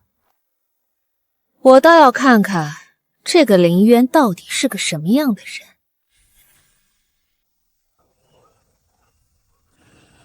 哥，你爸真把你押回来了？别提了，差点拎棍子去公司砸服务器。知道吗？企业圈有句话叫校友即人脉。金南财经的校友遍布全省各大银行和证券公司。4年后毕业，你的同学就是你的第一批资源。像有些人报了个3本红山学院，天天在外面搞什么小作坊，连军训都不想参加。这种人以后能有什么出息？不合群就是自毁前程。这位同学，军训期间禁止使用手机。你是哪个专业的？叫什么名字？林渊，电子商务。你就是林渊，那个阳光过敏的。苏老师，我不用解释，手机我先替你保管，军训结束后到办公室找我。哥，这个辅导员不好对付啊。是不好对付。公司月流水300万，个人账户躺着100多万现金，手里还有2万枚比特币。然后我站在这里踢正步，被辅导员没收手机，这大概就是人生。你们谁能告诉我，这个云端多客服的架构是怎么实现的？3个客服同时处理10家店铺的咨询，绘画自动分配，聊天记录实时同步到服务器，本地蓝屏了，换台机器登录，聊天记录1秒恢复，延迟0.3秒，比我们阿里自己的商家工具快了6倍。赵总，会不会是国外的团队写的？国内没有这个水平。查过了，服务器 IP 在国内，域名备案信息显示注册地在京南。老赵，你让我查的那个 LY 科技查到了，公司法人林渊，京南财经大学红山学院大一新生，18岁，刚报到，还没开始上课。公司注册地址在京南大学城紫金科创中心，员工4个人，4个人，一个刚高考完的学生带着3个员工，写出了我们阿里50人团队花了1年半都没搞定的 SaaS 架构。你看这个，上线不到1个月，付费用户破万，月流水将近300万，退款率不到2%。你知道宝淘上多少商家在用他们的软件吗？多少？2万家，而且每天都在涨。他们有没有融资？没有，注册资本100万，实缴可能是0，纯靠自己造血。云端多客服、订单同步、库存管理、数据赶盘，4个核心模块，1个人写的。这种技术架构能力，别说国内，硅谷也找不出几个。所以你的意思是，不是我们要不要投他的问题，是再过半年他会变成我们的竞争对手。你是说他会从服务商家变成做平台？他已经有了2万商家的数据入口，订单数据、库存数据、客户数据全在他服务器里。他要做平台，随时能切进来。我现在就去京南，叫上投资部的老张，今天下午就走。带多少钱的意向？先不报价，去了看看再说。18岁的大学生，4个人2万家用户，我得亲眼看看这到底是个什么人。18岁，我18岁的时候在干嘛？还在为高考能不能过1本线睡不着觉。去机场，京南。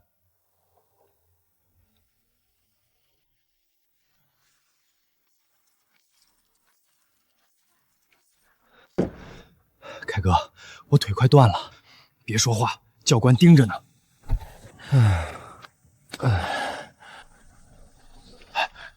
凯哥，你看那边，他怎么不用军训？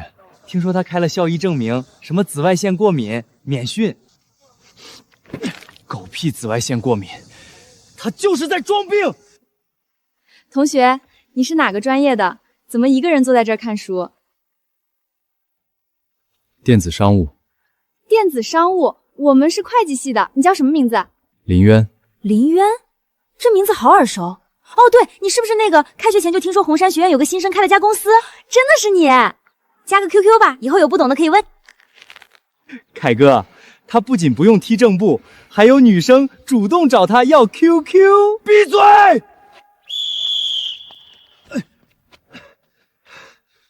凯哥，你没事吧？我在这儿踢正步晒脱皮，他在树底下泡妞。林渊同学，你的手机。谢谢苏老师。校医证明是真的，紫外线过敏。我之前误会你了。没事。不过我有一点好奇，你高考320分是怎么在入学前就写出那种软件的？苏老师，高考考的是标准答案，编程考的是解决问题的能力，这两个不是一回事。那你觉得大学能给你什么？人才。大学城是整个京南人才密度最高的地方，我需要一群能一起做事的年轻人。所以你来上学是为了招人？不全是，学历对我没用，但对我爸有用。他来学校之前跟我说，赚再多钱也是学生。这句话翻译一下就是，在华夏，学历不是能力证明，是父母的脸面。林渊，你真的只有18岁吗？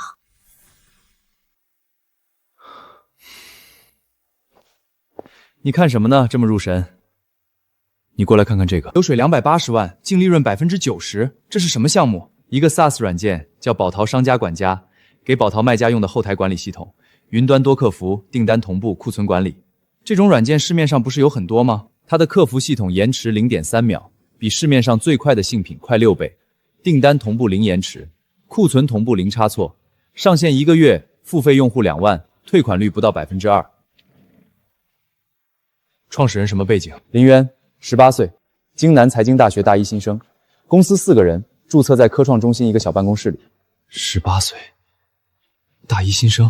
对，而且他是高考出分之后才开始创业的，到今天为止不到2个月。你看这条增长曲线，他不是在跑，他是在飞。2个月做到2万付费用户，你见过哪个 SaaS 公司有这个速度？但他没融资，纯靠利润驱动。这种创始人最可怕，他有绝对的定价权，不需要看投资人的脸色。所以我们需要在他还没有意识到自己值多少钱的时候，抢在别人前面找到他。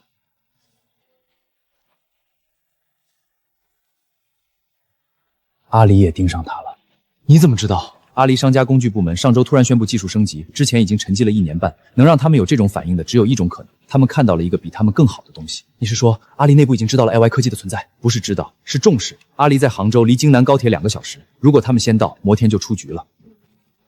帮我订2张去京南的头等舱，越快越好。林渊，18岁，4个人，2万家用户，你到底是谁？我跟你一起去，我也想见见这个18岁的大学生。走，去机场。阿里已经动身了，我们不能比他们慢。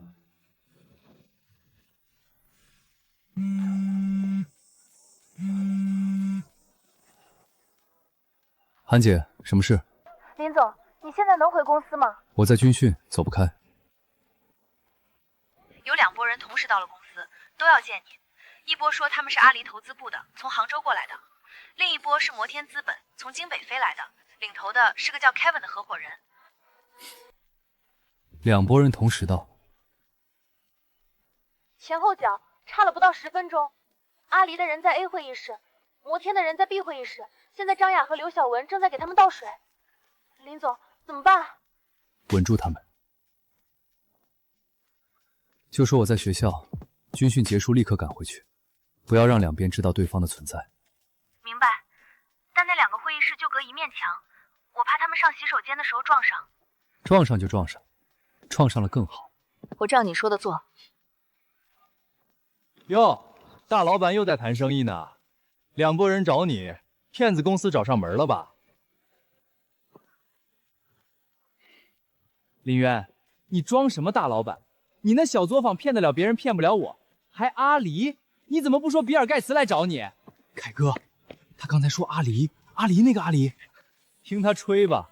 阿里的人找他一个3本学生，人家连北大清华都未必看得上。赵凯，你京南财经会计系的录取通知书还在吗？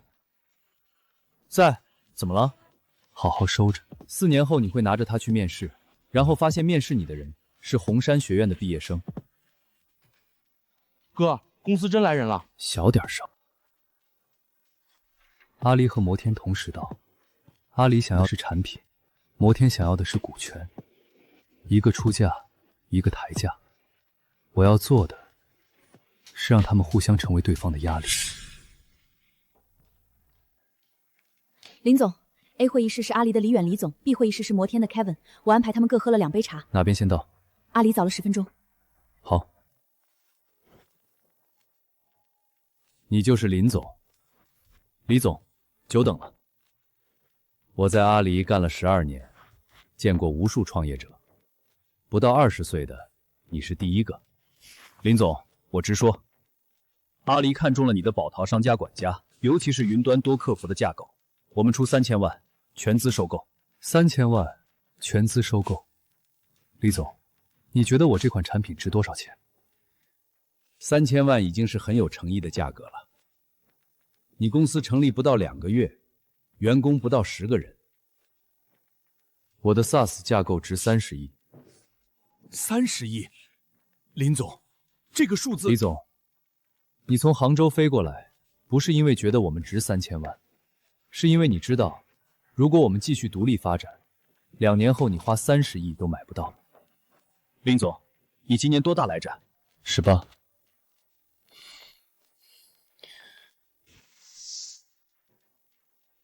我需要跟总部汇报一下，30亿这个数字不是我一个人能定的。请便。李总，我这边还有点事，让韩云先陪您坐一会儿。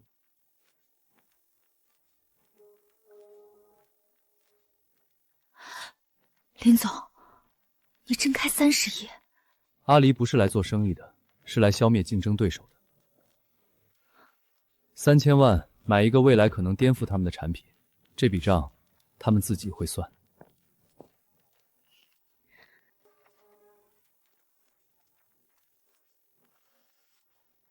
林渊，终于见到你了。Kevin， 坐。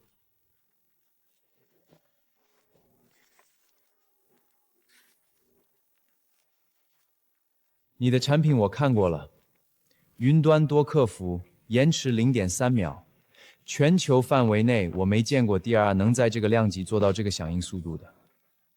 所以摩天的方案是什么？5000万，占30%，估值1亿6700万，这是我们投过的最早期的项目，也是最快的决策。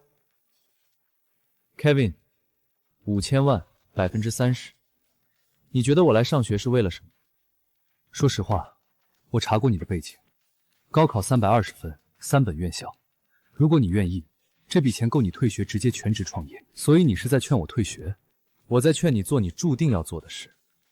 Kevin， 你从京北飞过来，辛苦了。方案我看了很有意思，但我需要时间考虑。多久？很快。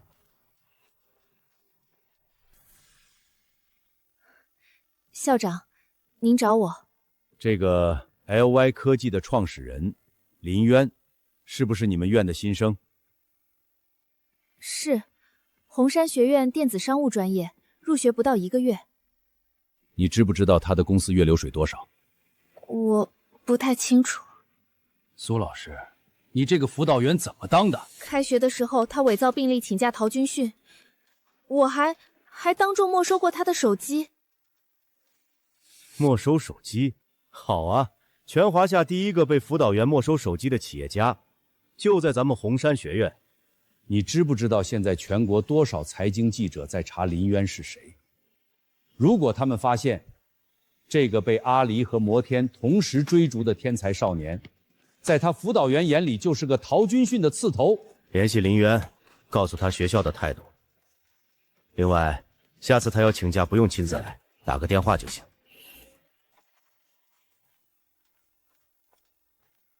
苏老师，你找我？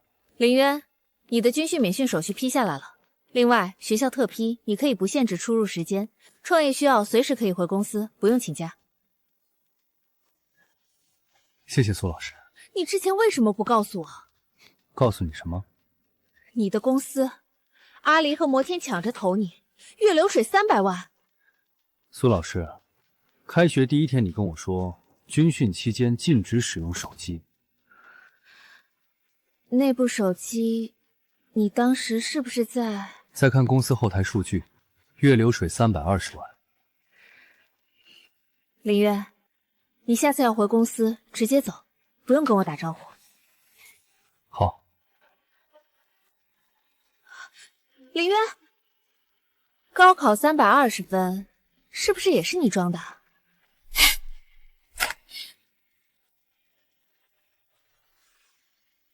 林总，从今天下午开始，企鹅群里和几个行业论坛上突然冒出来一批帖子，内容几乎一模一样。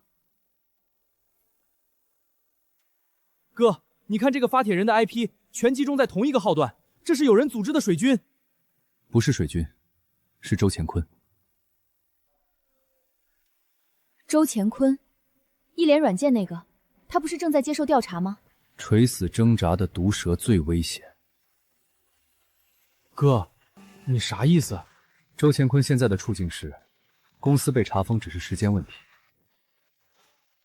他联合这些小公司，不是为了翻身，是为了拉我陪葬。一个已经没有退路的人，什么事都干得出来。那我们要不要报警？报警需要证据。我们现在能证明的是，有人发帖抹黑，但找不到周乾坤直接指使的证据。他不会蠢到亲自出面。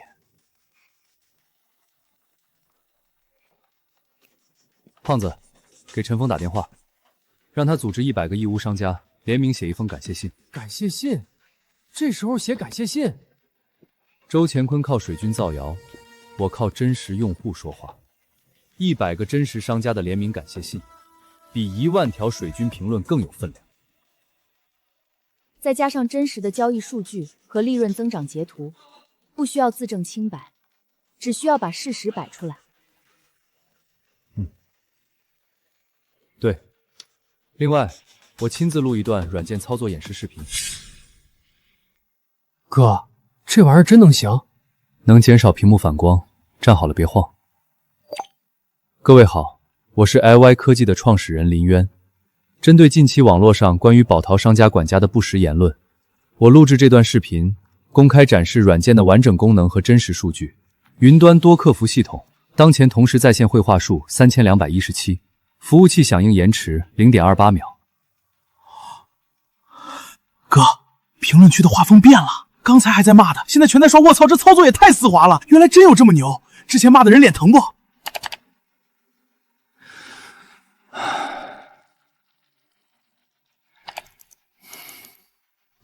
哥，全删了，一个不剩。反林联盟的帖子，网友骂成筛子了。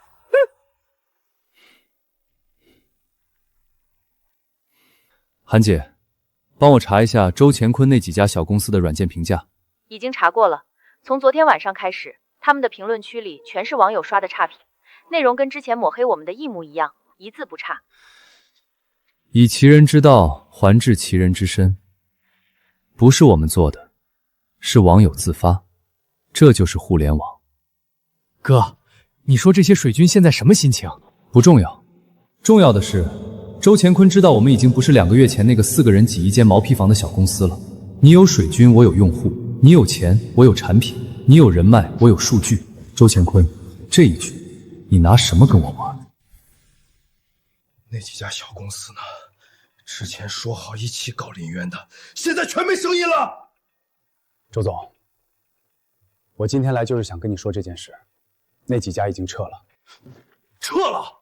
什么意思？他们昨天联合发了一份声明，说之前对 LY 科技的指控系不实信息，已经主动删帖道歉。另外有3家已经派人去京南。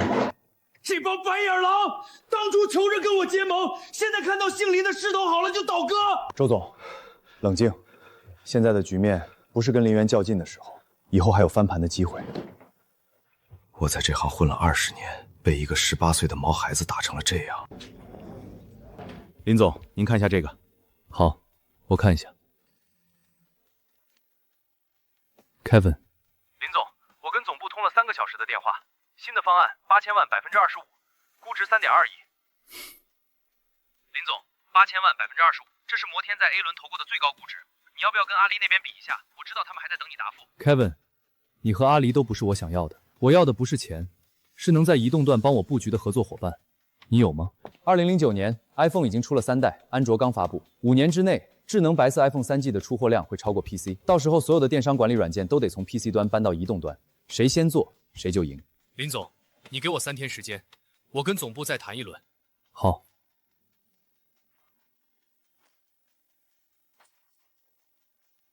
阿里那边也来电话了，他们追到1亿，占35%。1亿占35，估值2.85亿。Kevin 出8000万占25，估值3.2亿。两家都在加码，但都没到我的心理价位。你的心理价位是多少？10亿美元。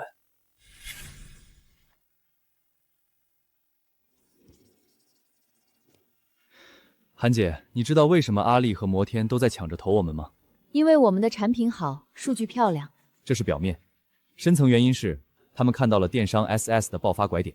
宝淘去年的交易额突破2000亿，今年至少翻倍，背后是100多万商家。这些商家未来都会从下管理搬到线上管理，但这不是终点。你看这个，你的手机，准确的说是智能手机。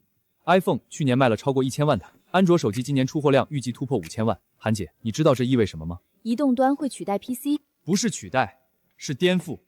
3年之内，宝淘商家的后台操作会从电脑屏幕转移到手机屏幕上。所以你现在不卖股权？现在卖掉任何股份都是贱卖。阿里出1个亿买35%，是因为他们赌的是 PC 端的未来，但我手里的底牌是移动端的先发优势，他们不知道我在做什么。林总，你需要我做什么？帮我做一份未来3年的财务预测，分2个版本，一个给投资人看，一个我们自己看。区别是什么？给投资人看的写保守一点，我们自己看的写真实数字。明白。2009年，移动端的 SaaS 还是无人区，国内的智能手机普及率不到5%，没有一家软件公司把移动端当回事。这正是我的机会。现在的移动端体验是0，但2年后，当智能手机价格跌破1000块，所有人都会涌上来，到时候我已经在终点等他们了。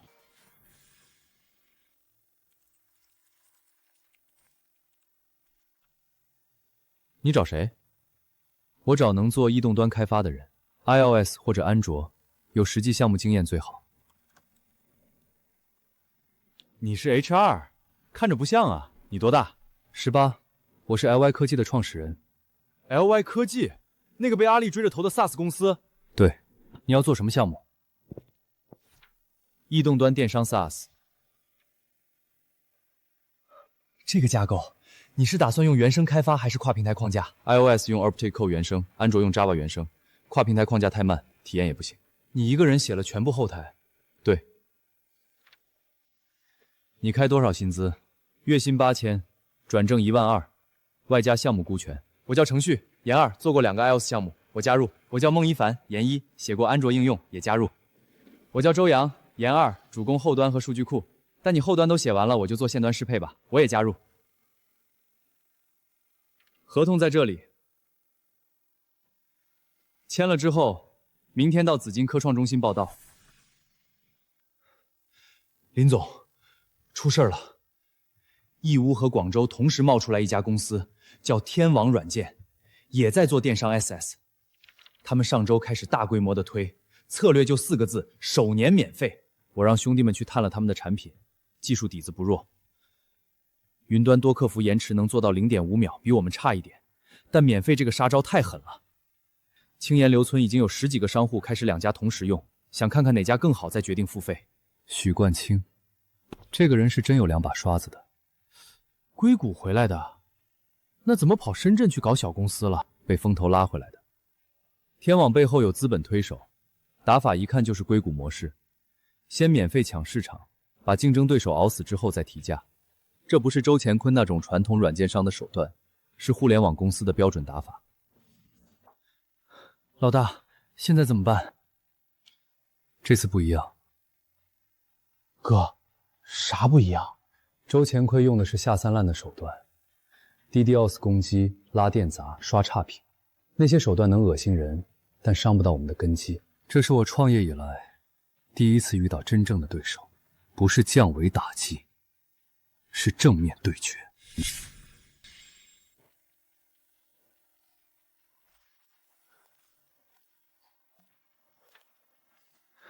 林总，我31岁，斯坦福计算机硕士，在硅谷干了6年。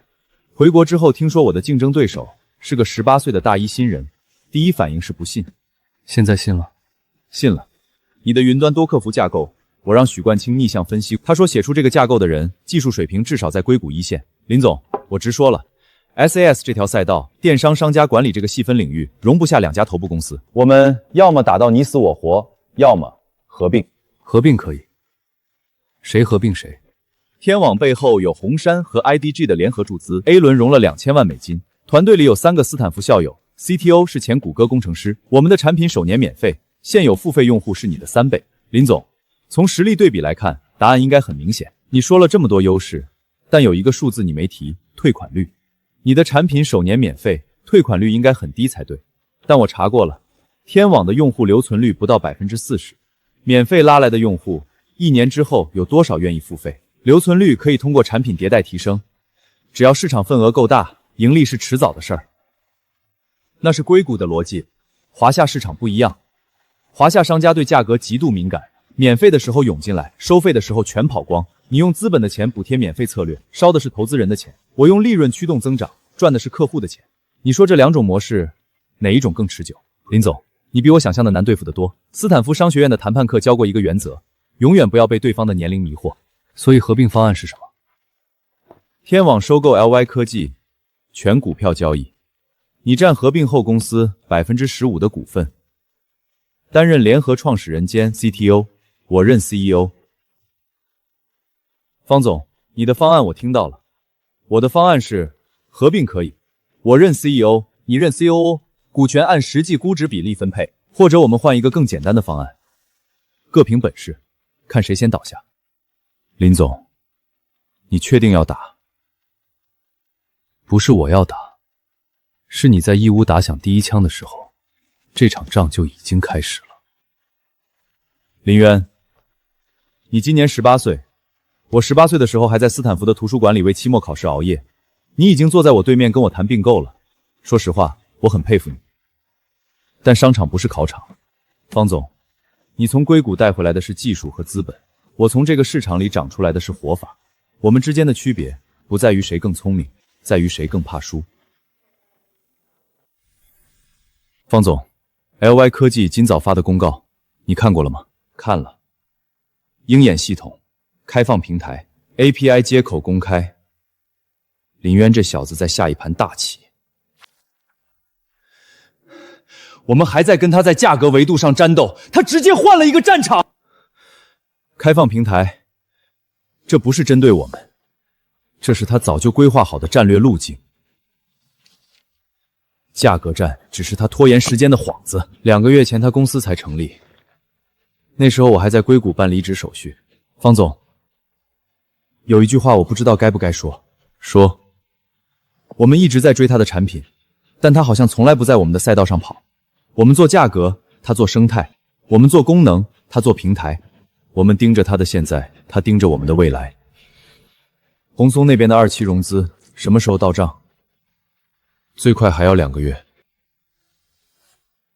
2个月，林渊2个月建了一个生态，我们2个月只能等一笔钱。告诉市场部暂缓价格战，先把技术团队拉回来，全力研究开放平台的可行性。LY 科技已经跑出了一个身位，我们不能再跟在后面追了。方总，你觉得我们能追上吗？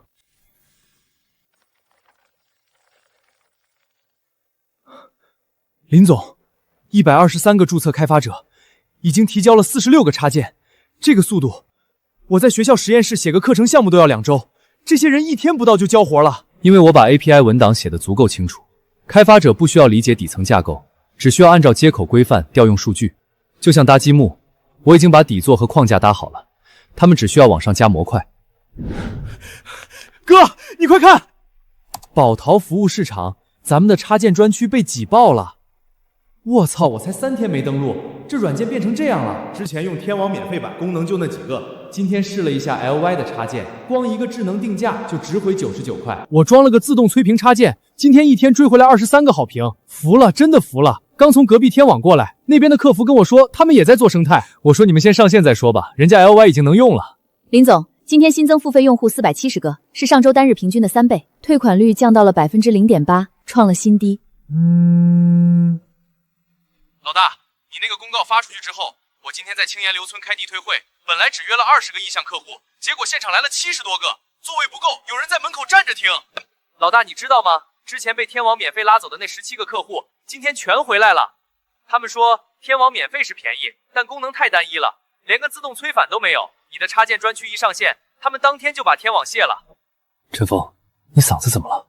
这几天急得嘴上起了一圈泡，嗓子也哑了。老大，你这招叫什么？是不是又是你之前说的那个降维打击？林总，1周之内上百个开发者涌入，你到底是怎么想到开放平台这一步的？不是我想到的，是方正逼的。他如果不打价格战，我会按部就班的迭代产品，至少3个月之后才会考虑开放平台。但他逼我用最快的速度把底牌亮出来，结果发现我的底牌比他想象的多。价格战打到白热化的时候，所有人的注意力都在价格上，没有人注意到我同时开了3条线：移动端鹰眼系统、开放平台。方正以为我在跟他打价格战，其实我只是在陪他打。我的主力部队早就在另一个战场了。林总，出事了。从昨晚开始，几个技术论坛和企鹅群里都在转发一篇分析文章，质疑我们的数据安全性。文章署名是方正。哥，这文章说的啥？核心论点是，开放平台的 API 接口会泄露商家数据，第三方开发者有可能窃取客户隐私。方正的逻辑很刁钻，他不是在攻击我的产品，是在攻击我开放平台的底层逻辑。这一招打在了要害上。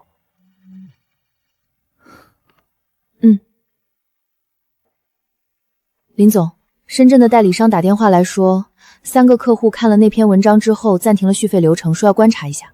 其中一个是我们在广州最大的客户，年费用户。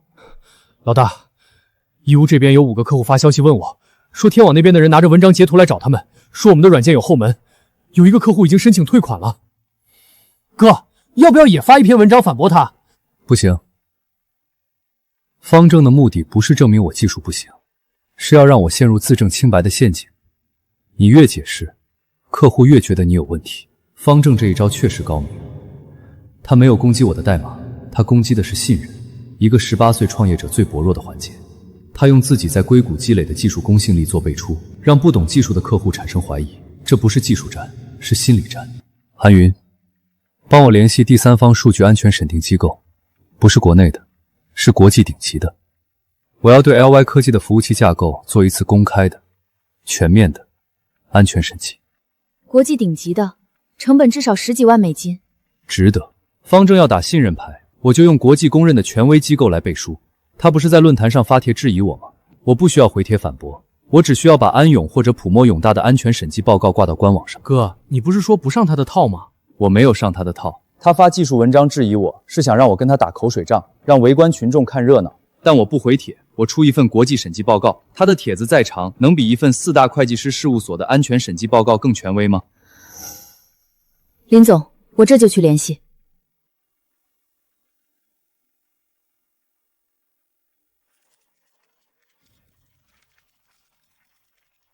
LY 科技即将接受国际顶级数据安全审计机构全面检查，审计报告全程公开，敬请期待。方正，你想打信任战，我就把信任战升级到你不擅长的战场。这一局你怎么跟？有人说，把数据放在云端等于把钱包放在大街上。这个比喻听起来很吓人，但它在技术上是完全错误的。云端 SAS 的数据加密就是门禁 ，API 权限管理就是监控。分布式防火墙就是防爆墙 ，SSL 传输协议就是武装押运。LY 科技的服务器架构通过了普化的信息安全审计，审计报告下周将全文公布在 LY 官网首页。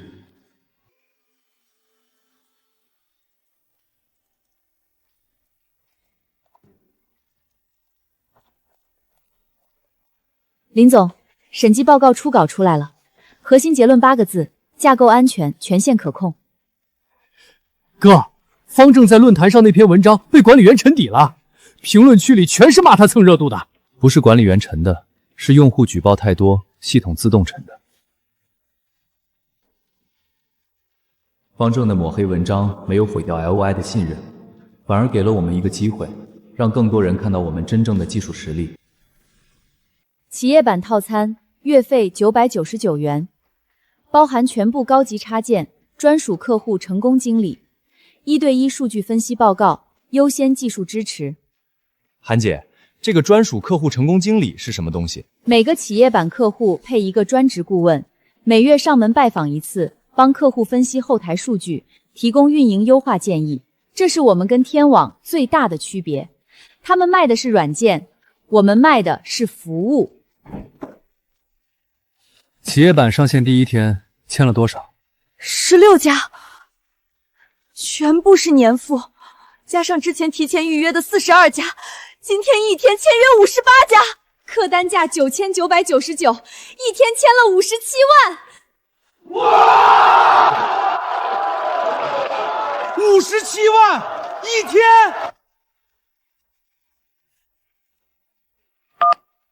林总，我看到了你们的审计报告和企业版上线数据，我明天飞南京。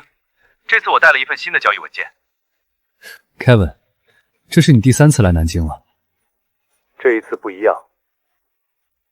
如果我们现在不投 LIY 科技，1年之后就没有资格投了。估值3亿，投资5000万，占15%，董事会5个席位，摩天只占1席，你保留全部经营决策权。另外，我们承诺不干预日常运营，不派处财务人员，不设置1票否决权。林总，这份条款比阿里那份干净太多了，没有对补，没有回购条款，没有强制托授权。摩天这次是真的下了血本。Kevin， 你之前出8000万占25%，估值3.2亿，现在出5000万占15%，估值没涨多少，但条款确实更干净。你回去跟总部博弈了很久吧？3天没怎么睡觉。我跟投委会拍了桌子，我说 LY 科技不是下一个 Shopify， 错过它，我会辞职。Kevin， 你的诚意我收到了，给我2天时间，我跟团队商量一下。林总，我等你的电话，我的行李箱就放在酒店前台，退房之前不会拿走。是我，上次跟你说的事可以办了。这个料发还是不发？高考320分又不是犯罪，发了会不会太损？你不发，别人会发，而且这是公开信息，不存在侵权。哥，出大事了！网上全是你高考分数的新闻，热搜第1。我知道，韩宇已经给我看了。林总，目前有17家科技媒体转载了这个消息，评论区2极分化，一部分人说高考分数不能代表能力，另一部分人说你是投资机构包装出来的骗子。摩天的 Kevin 刚打来电话，语气很犹豫，说要重新评估。这肯定是方正干的，你高考分数谁能查到？只有他那种人脉关系才翻得出来。但这一次他没有捏造事实，我高考确实只考了320分，确实上了3本。Kevin， 你从京北飞到南京3次，每一次都是因为你看到了真实的 LY 科技。你看到的不是我高考多少分，是我的产品，我的团队，我的数据。林总，给我2天时间，我跟投委会再沟通一次。好。都看着我干什么？工作。李总，我是林渊。林总，我以为你现在应该在应付媒体。媒体的事不急，我找你是谈正事。你说。摩天那边因为学历的事在犹豫， Kevin 的投委会要重新评估。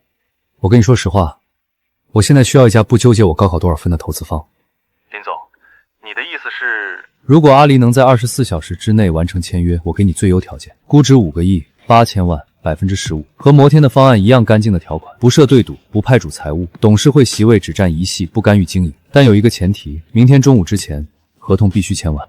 林总，这件事我定不了，我需要直接报马总。我等你。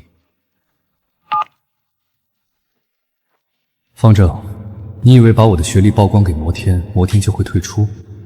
你错了。摩天犹豫的每一个小时，都是我把阿离拉进来的筹码。你打的不是我的弱点，是摩天的软肋。因为在这个市场上，不是只有一家 VC 想。马总，情况就是这样。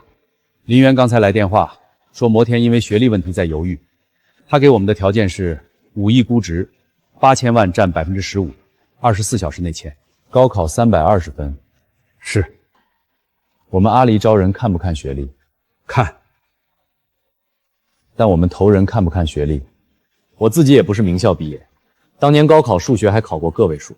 英雄不问出处，他能在18岁写出云端多客服，能让2万商家用他的软件，能让摩天的 Kevin 从京北飞到南京3次，这个人值不值5个亿？从数据看，值。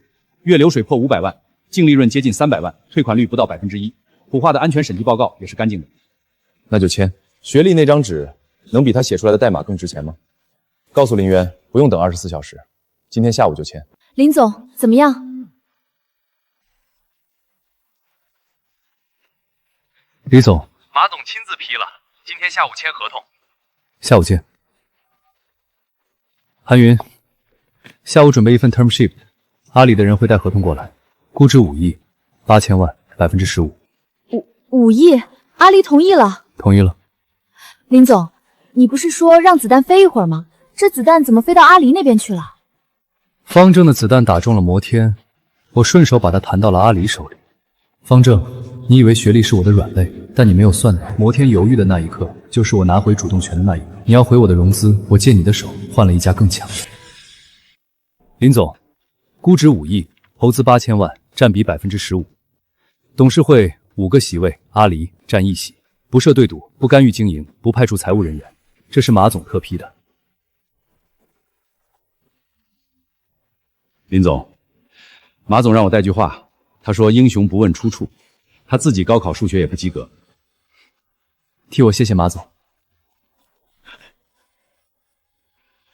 哥，这是真的，真的签了。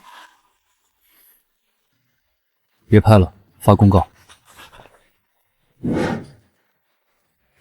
林渊刚刚还在热搜上被骂骗子，转头就拿了阿离8000万，这是什么操作？快改标题，阿离官方公告都发了。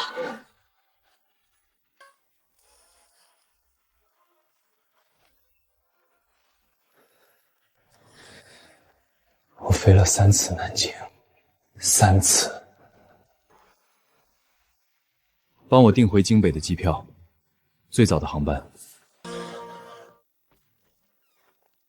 方总，你看到我昨天把他的学历曝光给全网的媒体，今天他拿到了阿离的8000万，我是帮了他，还是害了他？我以为学历是他的阿克琉斯之身，结果他的阿克琉斯全身都是盔甲。我唯一能攻击的点，反而是他最不在乎的点。周乾坤是省内对手，方正是全国对手，但真正的终极对手是硅谷。2009年的中国互联网还没有一家 SaaS 公司能挡住米国巨头的降维打击，除非我们先成为巨头。今天，天网软件正式与 Salesforce 达成战略投资协议 ，Salesforce 将向天网注入5000万美金，并开放其全球领先的 SaaS 技术架构。从今天起，天网不只是一家华夏公司，而是一家拥有硅谷基因的全球 SaaS 企业。有人问我，天网和 LY 科技的区别在哪里？我告诉他们 ，LY 做的是工具，天网做的是生态。LY 的创始人还在上大学，天网的团队来自斯坦福和谷歌。这不仅仅是两家公司的竞争，是2种模式的竞争。哥，方正拿了 Salesforce 5000万美金，5000万还开放技术架构，这不等于直接抄了硅谷的作业 ？Salesforce 的架构我研究过，多村户数据隔离 ，Apeva 开发平台 ，Force 生态，这些确实是全球最先进的 SaaS 架构。如果天网能完整引入，他们的产品迭代速度至少快3倍。林总，还有个事儿。说，孟一凡和周阳今天早上没来上班，我打了7、8个电话，都没接。刚才我收到他们的短信，只有一句话，说对不起，东西都留在工位上。什么意思？不来了，跑了？林总，移动端的代码仓库被人整库拉走了，时间昨天凌晨3点。孟一凡和周阳，他们俩偷了代码跑了。林总，我刚打听到，孟一凡和周阳昨天下午去了深圳。程序，查一下他们拉走的代码范围。韩云，法务那边准备材料。王林，哥，你说我骂死他们俩？不用骂，代码被偷了，可以重写。人走了，可以再招，但他们带走的是我们花了2个月研发的移动端核心架构。如果天网比我们先上线，我们的先发优势就没了。这不是背叛的问题，是生死的问题。林总，你要不要回去休息一下？你从昨天到现在没合过眼。不用。程序，把移动端还没被拉走的模块全部备份。今晚开始，我一个人重构核心架构。你一个人？这工作量至少……我知道。方正，你挖我的人，偷我的代码，你以为这样就能在移动端追上我？你忘了，这套架构是我一个人写的。孟一凡和周阳只做了前端适配，核心的底层逻辑，他们看不懂，更复制不了。36个小时了，哥，你倒是吃一口啊！林总，你这个架构每一层都是独立的，这怎么可能？2009年没人这么写后端，这叫微服务架构。2014年之后才会有人写进教科书。一个模块挂了不影响其他模块，在新架构面前全成了废纸。对，他们拿走的是一辆马车的轮子，我重新造了一汽车，轮子可以换，但马车永远跑不过汽车。哥，你刚才说啥？啥马车汽车的？你是不是困出幻觉了？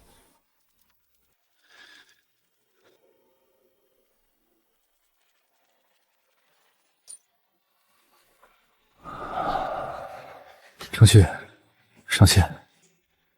延迟0.05秒。林总，你知道这意味着什么吗？你一个人72小时干出了一个比阿离还快1倍的架构。这孩子，这就是你们从 LY 带出来的移动端代码，是全部前端模块，加上我们手里有的一套后台接口文档。冠清，你看看这套架构需要多久能跑通？方总，这套代码跑不通。什么意思？接口的底层逻辑是林渊一个人写的，里面有一个关键的加密校验层。我们拿到的前端代码就像一把没有锁孔的钥匙，能看，不能用。那林渊呢？他那边能用吗？他刚才上线了一个全新的移动端架构，叫猎户座 V2。新架构的响应延迟降到极致，比之前的快了6倍。孟一凡他们拿走的旧代码，在林渊的新架构面前，就是一堆废纸。我挖了他2个人，偷了他的代码，引入5000万美金。他一个人72小时把我的棋全部翻了。方总之前说过一句话，我们在追他的产品，但他不在我们的赛道上跑。现在我想改一下这句话，改成什么？他根本不是在跟别人赛跑，他是在跟自己赛跑。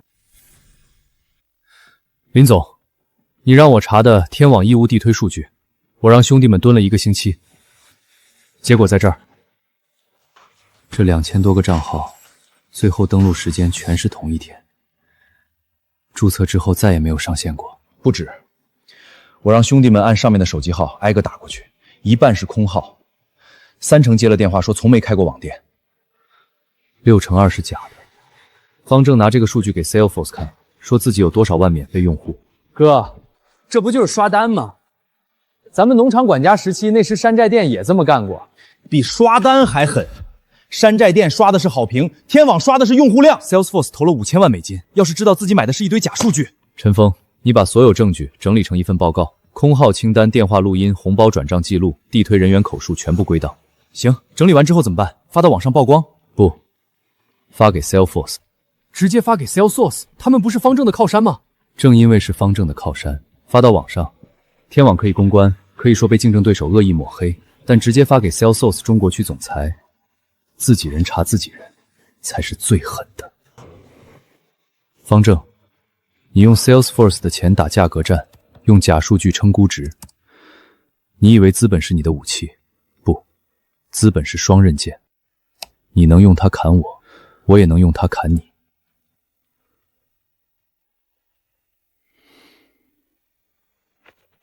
叫审计团队来我办公室，现在。Mark， 出什么事了？有人匿名给我发了一份报告，天网在义乌的免费用户数据60%以上是虚假注册。如果这份报告属实，我们投的5000万美金里，至少有2000万买的是假数据。这些数据如果是真的，天网不仅涉嫌商业欺诈，还违反了投资协议里的数据真实性条款。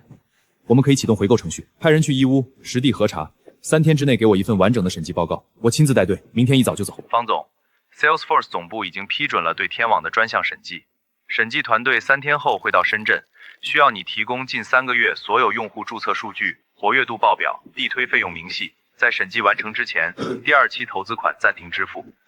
Mark， 这个审计是谁触发的？是不是有人给了你们什么？方总，我建议你配合审计，如果数据没有问题，2期款会正常到账；如果有问题，你比我清楚后果。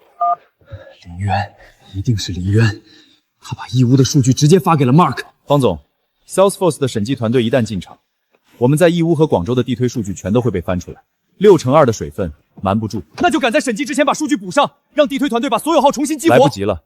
6%，2000多个假账号，你怎么在3天之内全激活？方总，审计团队上午进场了，他们第一站就去了义乌，抽查了200个免费账号，当场确认了130个是虚假注册。林渊，我挖他2个人，拿他1套代码，赢5000万美金，我打了3张牌，他1张邮件全给我炸了，他是要跟我同归于尽。方总，那边发了正式通知，2期投资款冻结，启动回购条款。如果3个月内无法证明数据真实性，天网需要回购全部股份，还要支付违约金。方总，其实他从头到尾都没有主动攻击过你，他做的所有事都是在建自己的护城河，是我们一直在打他，他只是挡了一下。他挡了一下，就把我挡成了这样。林总，天网的2期投资款被冻结了，媒体已经在报道了。我知道。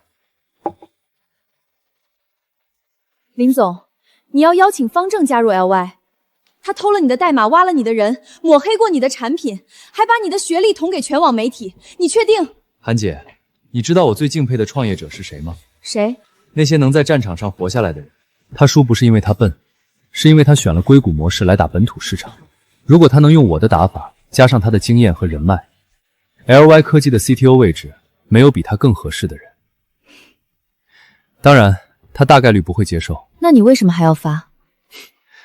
因为我想让他知道，我给他留了一扇门，进不进来是他的选择，但我不会让一个能打的对手从我面前毫无体面的消失。林总，方正拒绝了。你不意外？不意外，他要是接受，就不是方正了。那接下来怎么办？给他体面他不要，那就别怪我不客气。程序，移动端 App 的最终测试版什么时候能发？现在就能发。发。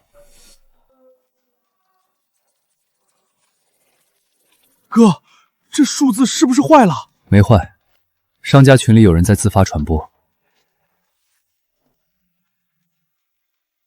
老大，义乌这边全炸了。今天上午至少有20个商家给我打电话，说躺在床上就能看订单数据，哈哈，问我们的 app 是不是外星人做的。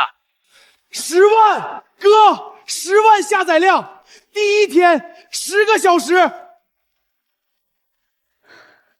林总，各大科技媒体的编辑部全炸了，18岁创始人再次领先行业2年，0.05秒延迟背后的技术奇迹。2个月前，我坐在网吧里写脚本，向爸妈借2000块钱。现在我的 APP 上线首日破了10万下载，阿里投了8000万，公司估值5个亿。方正，我给了你一个选择，你选了站着死，我尊重你。今晚加班。APP 的服务器监控全部到位，明天开始全国推广，所有人都打起精神。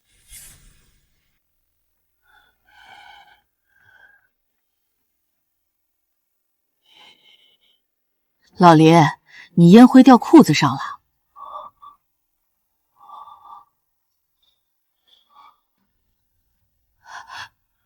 崔帆，你看见没有？那是咱儿子，上电视了。他瘦了，比上次回家的时候瘦了1圈。瘦了怕什么？你没听主持人刚才说吗？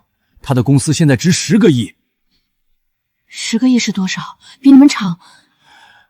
我们厂1年的产值都没有1个亿，他一个公司值10个厂。2个月前我还拎着皮蛋要他跪下，我说他考320分，这辈子就完了。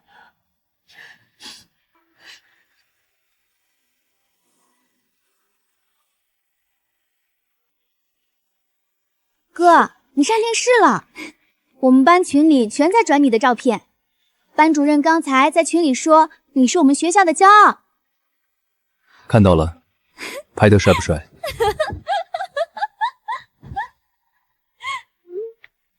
不帅，你头发都没梳。月月，等哥赚够了钱，带你们去看世界。林总，几家投资机构今天更新了 LY 科技的估值数据。阿里5亿估值领头之后，移动端 App 上线首日破10万，现在月活用户已经超过8万，新的市场估值有10亿。韩姐，10个亿离独角兽还差多少？独角兽是10亿美金，我们现在是10亿人民币，大概1亿5千万美金，还差8亿5。下一阶段的目标50亿。方总，裁员名单上的所有人都谈完了，离职补偿按 N+1发的，财务说账还剩最后1月工资的钱。你的新工作找好了吗？有几家猎头联系了，还没定。方总，你以后打算怎么办？我在硅谷干了6年，斯坦福的学位证现在还挂在我公寓墙上。回国的时候，我跟红薯的人说，我要做中国最牛的 SaaS 公司，1年之内干掉所有对手。结果我干了1年，被一个18岁的大学生干掉了。冠清，你说我输在哪儿？技术。猎户座 V2 的架构比我们领先了至少1代。Salesforce 的多促人车架构已经是最先进的了，林园的微服务架构比 Salesforce 还快4倍。还有呢，格局，你一直在追他的产品，他在追市场的变化。你打价格战的时候，他在做开放平台；你挖他团队的时候，他在做移动端。你每一步都踩在他上一轮的脚印里。帮我接 LY 科技，林渊。你好，林总，我是方正。方总，有事？天网散伙了 ，Salesforce 撤资，红杉放弃追加，团队裁了1半。我今天打这个电话是想跟你说，你赢了，但我不是来求你的，我就是想问你一件事，你从头到尾到底有没有把天网当成对手？方总，你是我创业以来遇到的最强的对手。周乾坤用了5招，我挡了5招，他用完5招就没了。你用了3招，每一招都逼我提前亮出了底牌。你如果不把我当对手，我的移动端至少还要3个月才能上线。所以你是在感谢我？我在告诉你，你的技术没有问题。天网的核心架构我研究过，许冠清写的那套多村户数据隔离方案，在2009年是国内最先进的。你输的不是技术，是格局。你把所有的资源都压在怎么打败我上，但你没想过，这条赛道上不止我们2家。现在说这些还有什么用？天网已经没了。方总，我之前给你发的那封邮件，邀请你加入 LY 科技，那个邀请现在还有效。你的技术没问题，是格局不够。你什么时候想通了， LY 的大门随时为你敞开。你今年18岁，我31岁，你跟我说格局，谢谢你给我留了这扇门，但我不会进。我知道，所以我尊重你。方总，你跟他说了？说了。他说我输在格局。你觉得他说的对吗？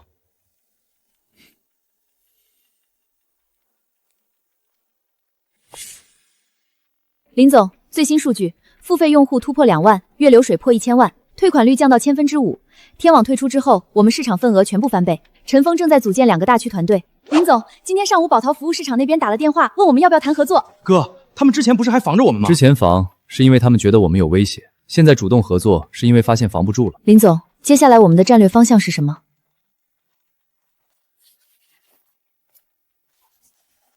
？SaaS 是我们的根据地，所有电商家每天打开电脑就登录 LY 的软件，所有数据都在我们服务器里，这些数据本身就是一座金矿。商家每天在 LY 的软件里每处理一笔订单就有一个支付请求，如果我们直接嵌入一个支付系统，在 LY 的界面上就能完成收款，这就是支付的价值。商家发货要用快递，如果商家在 LY 的软件里就能一键叫快递打面到查物流，省下的时间是价值。我们用这些数据去跟快递公司谈，拿到全网最低的快递费。商家在我们这里发货比外面便宜一半，这就叫供应链。商家的所有数据都在我们服务器里。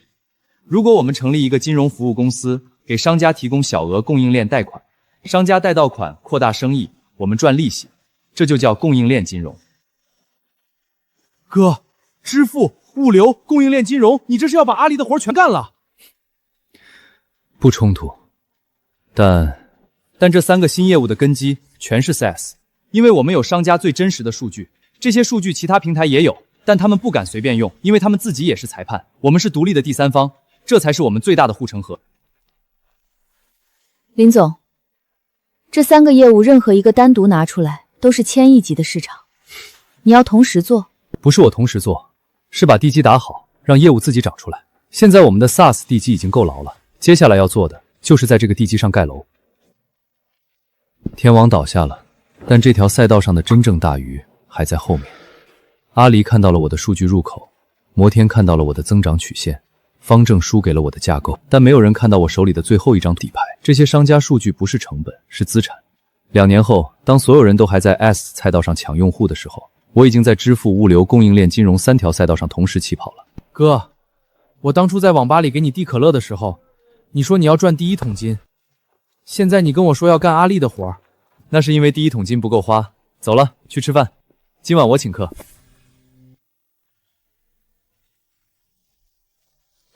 这就是那个拿了1等奖的年轻人。各位领导，各位前辈，我是 LY 科技的创始人林渊。今天站在这里，可能是全场唯一一个期末考试还没考完的人。很多人问我，你18岁，高考320分，3本在读，凭什么能做出一家估值10亿的公司？我的答案是，学历是一张入场券，但真正的赛场上只认实力。高考考的是标准答案，创业考的是在没有人告诉你对不对的时候做出判断，大学教的是知识，市场教的是在连知识都不够用的时候怎么活下来。我没有贬低学历的意思，我只是想说，别让一张纸定义你是谁，能定义你的只有你做过的事。如果你现在考了好成绩，恭喜你，你拿到了一张很好的入场票，但进了场之后，票就没用了，比的是谁跑得快，谁扛得住，谁在摔倒之后能爬起来。如果你考得不好，没关系，入场券不止一种，人生的赛场也从来不止一个入口。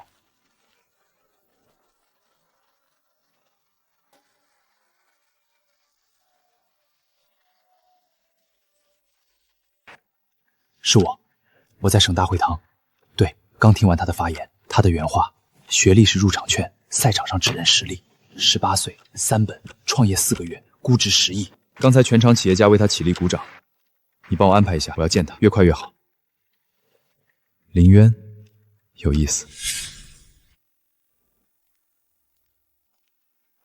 林总，2份邀请是同一天到的。阿里那边马总亲自点名，邀请你去杭州面谈战略合作，时间就在下周。红木资本这边开出的估值是20亿。20亿？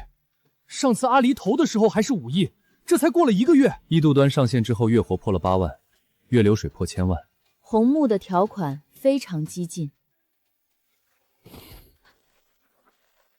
沈峰是个聪明人。那阿里那边呢？阿里要的不是股权，是战略合作。所以你的选择是？韩姐，红木给我20亿估值，阿里给我战略合作。红木的钱能让我跑得更快，阿里的资源和品牌能让我站得更高，所以我2个都不选。我要让他们都知道 ，LY 科技不缺钱，不缺资源，不缺靠山。陈峰，通知所有地推团队准备全国总攻，华东、华南、华北、西南4大区同步推进，义乌模式复制到全国所有电商集中的产业带。收到，老大，我等你这句话等了1个月了。哥，你刚才说让阿离和红木都等着，你不怕等着等着他们跑了？跑不了，因为能让他们赚10倍的项目，全中国只有我一个。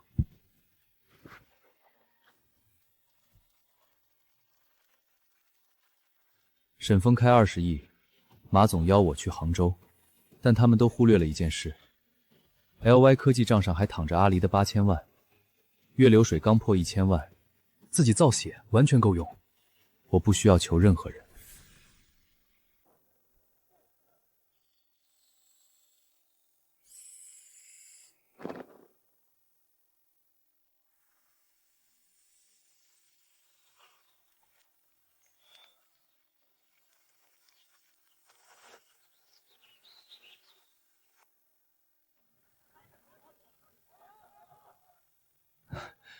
林总，总算找到你了。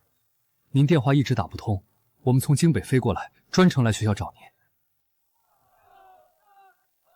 林总，马总让我来一趟，说战略合作的事儿必须当面跟您确认。我们打了几十个电话，您都没接。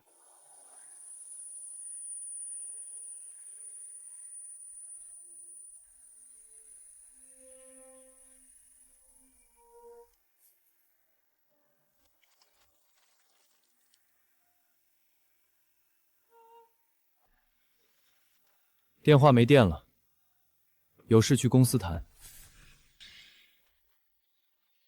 别慌，往看台跑！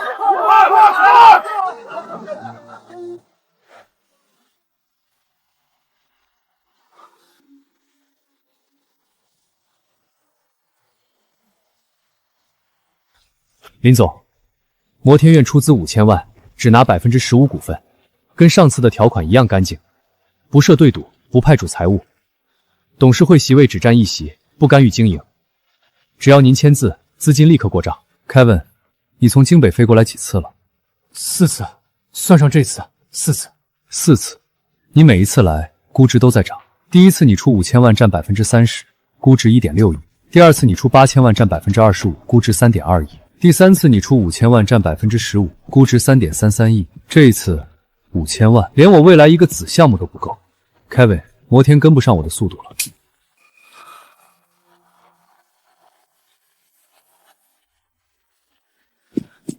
林总，马总说了，阿离可以谈战略入股加生态全面打通，您的 LY 商家管家直接接入阿离电商生态，所有阿离平台上的商家都可以在后台使用 LY 的服务，入股比例和估值可以再谈。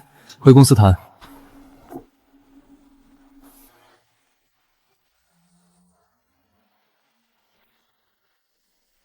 凯哥，他刚才说5000万不够一个子项目。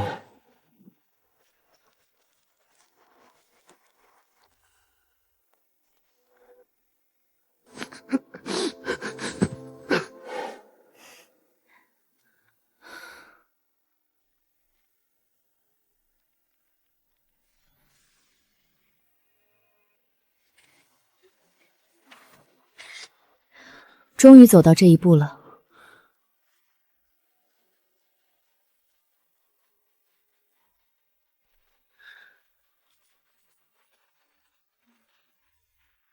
各位，今天 LY 科技和阿离达成深度战略合作 ，LY 的商家管家正式介入阿离电商生态，估值30亿。有记者问我，你大学没毕业，怎么登上福布斯？我的回答是，福布斯不看毕业证，只看你创造了多少价值。学历是一张入场券，但真正的赛场上只认实力。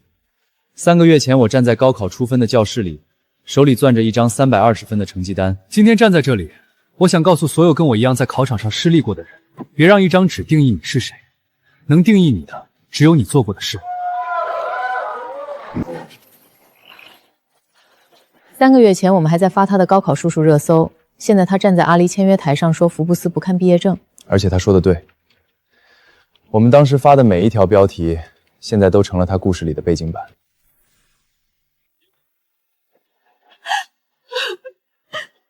老林，他说的是他高考那张成绩单。我知道，高考结束后，我还拎着皮带让他跪下。我说他这辈子完了。儿子，爸错了。哥，你什么时候回来？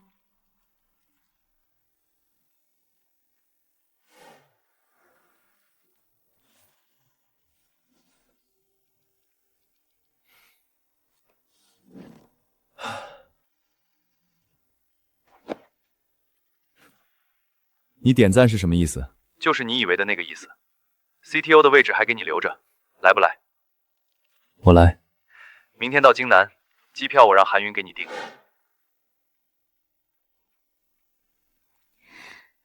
林总，什么事这么高兴？方正答应了。你等这一天等了多久？从他拒绝那封邮件开始。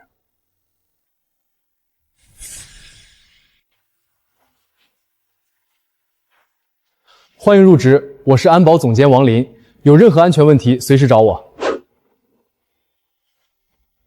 安保总监，咱公司连贼都没有，他保啥？别说了，他最怕别人问他这个问题。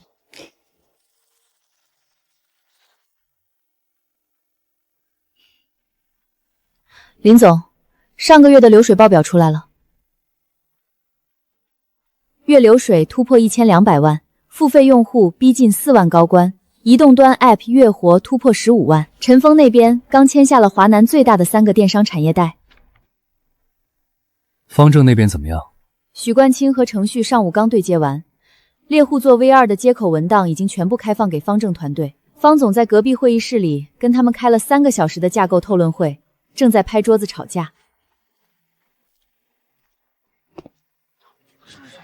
让他吵，他越吵说明他越在乎。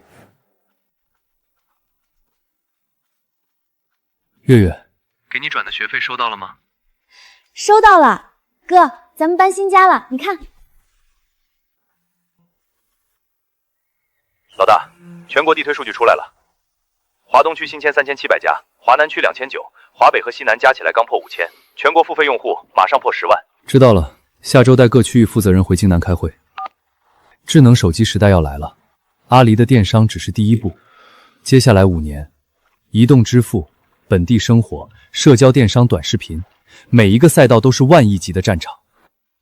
2009年，我重生的时候，以为老天爷没给我配金手指，但现在我才明白，我最大的金手指不是知道比特币会涨，不是知道移动互联网会爆发，是我提前看到了这个时代最稀缺的东西，不是钱，不是技术，是认知。当所有人还在为一个岗位、一张文凭、一次考试焦虑的时候，我已经在看5年后的事了。这才是重生给我最大的红利。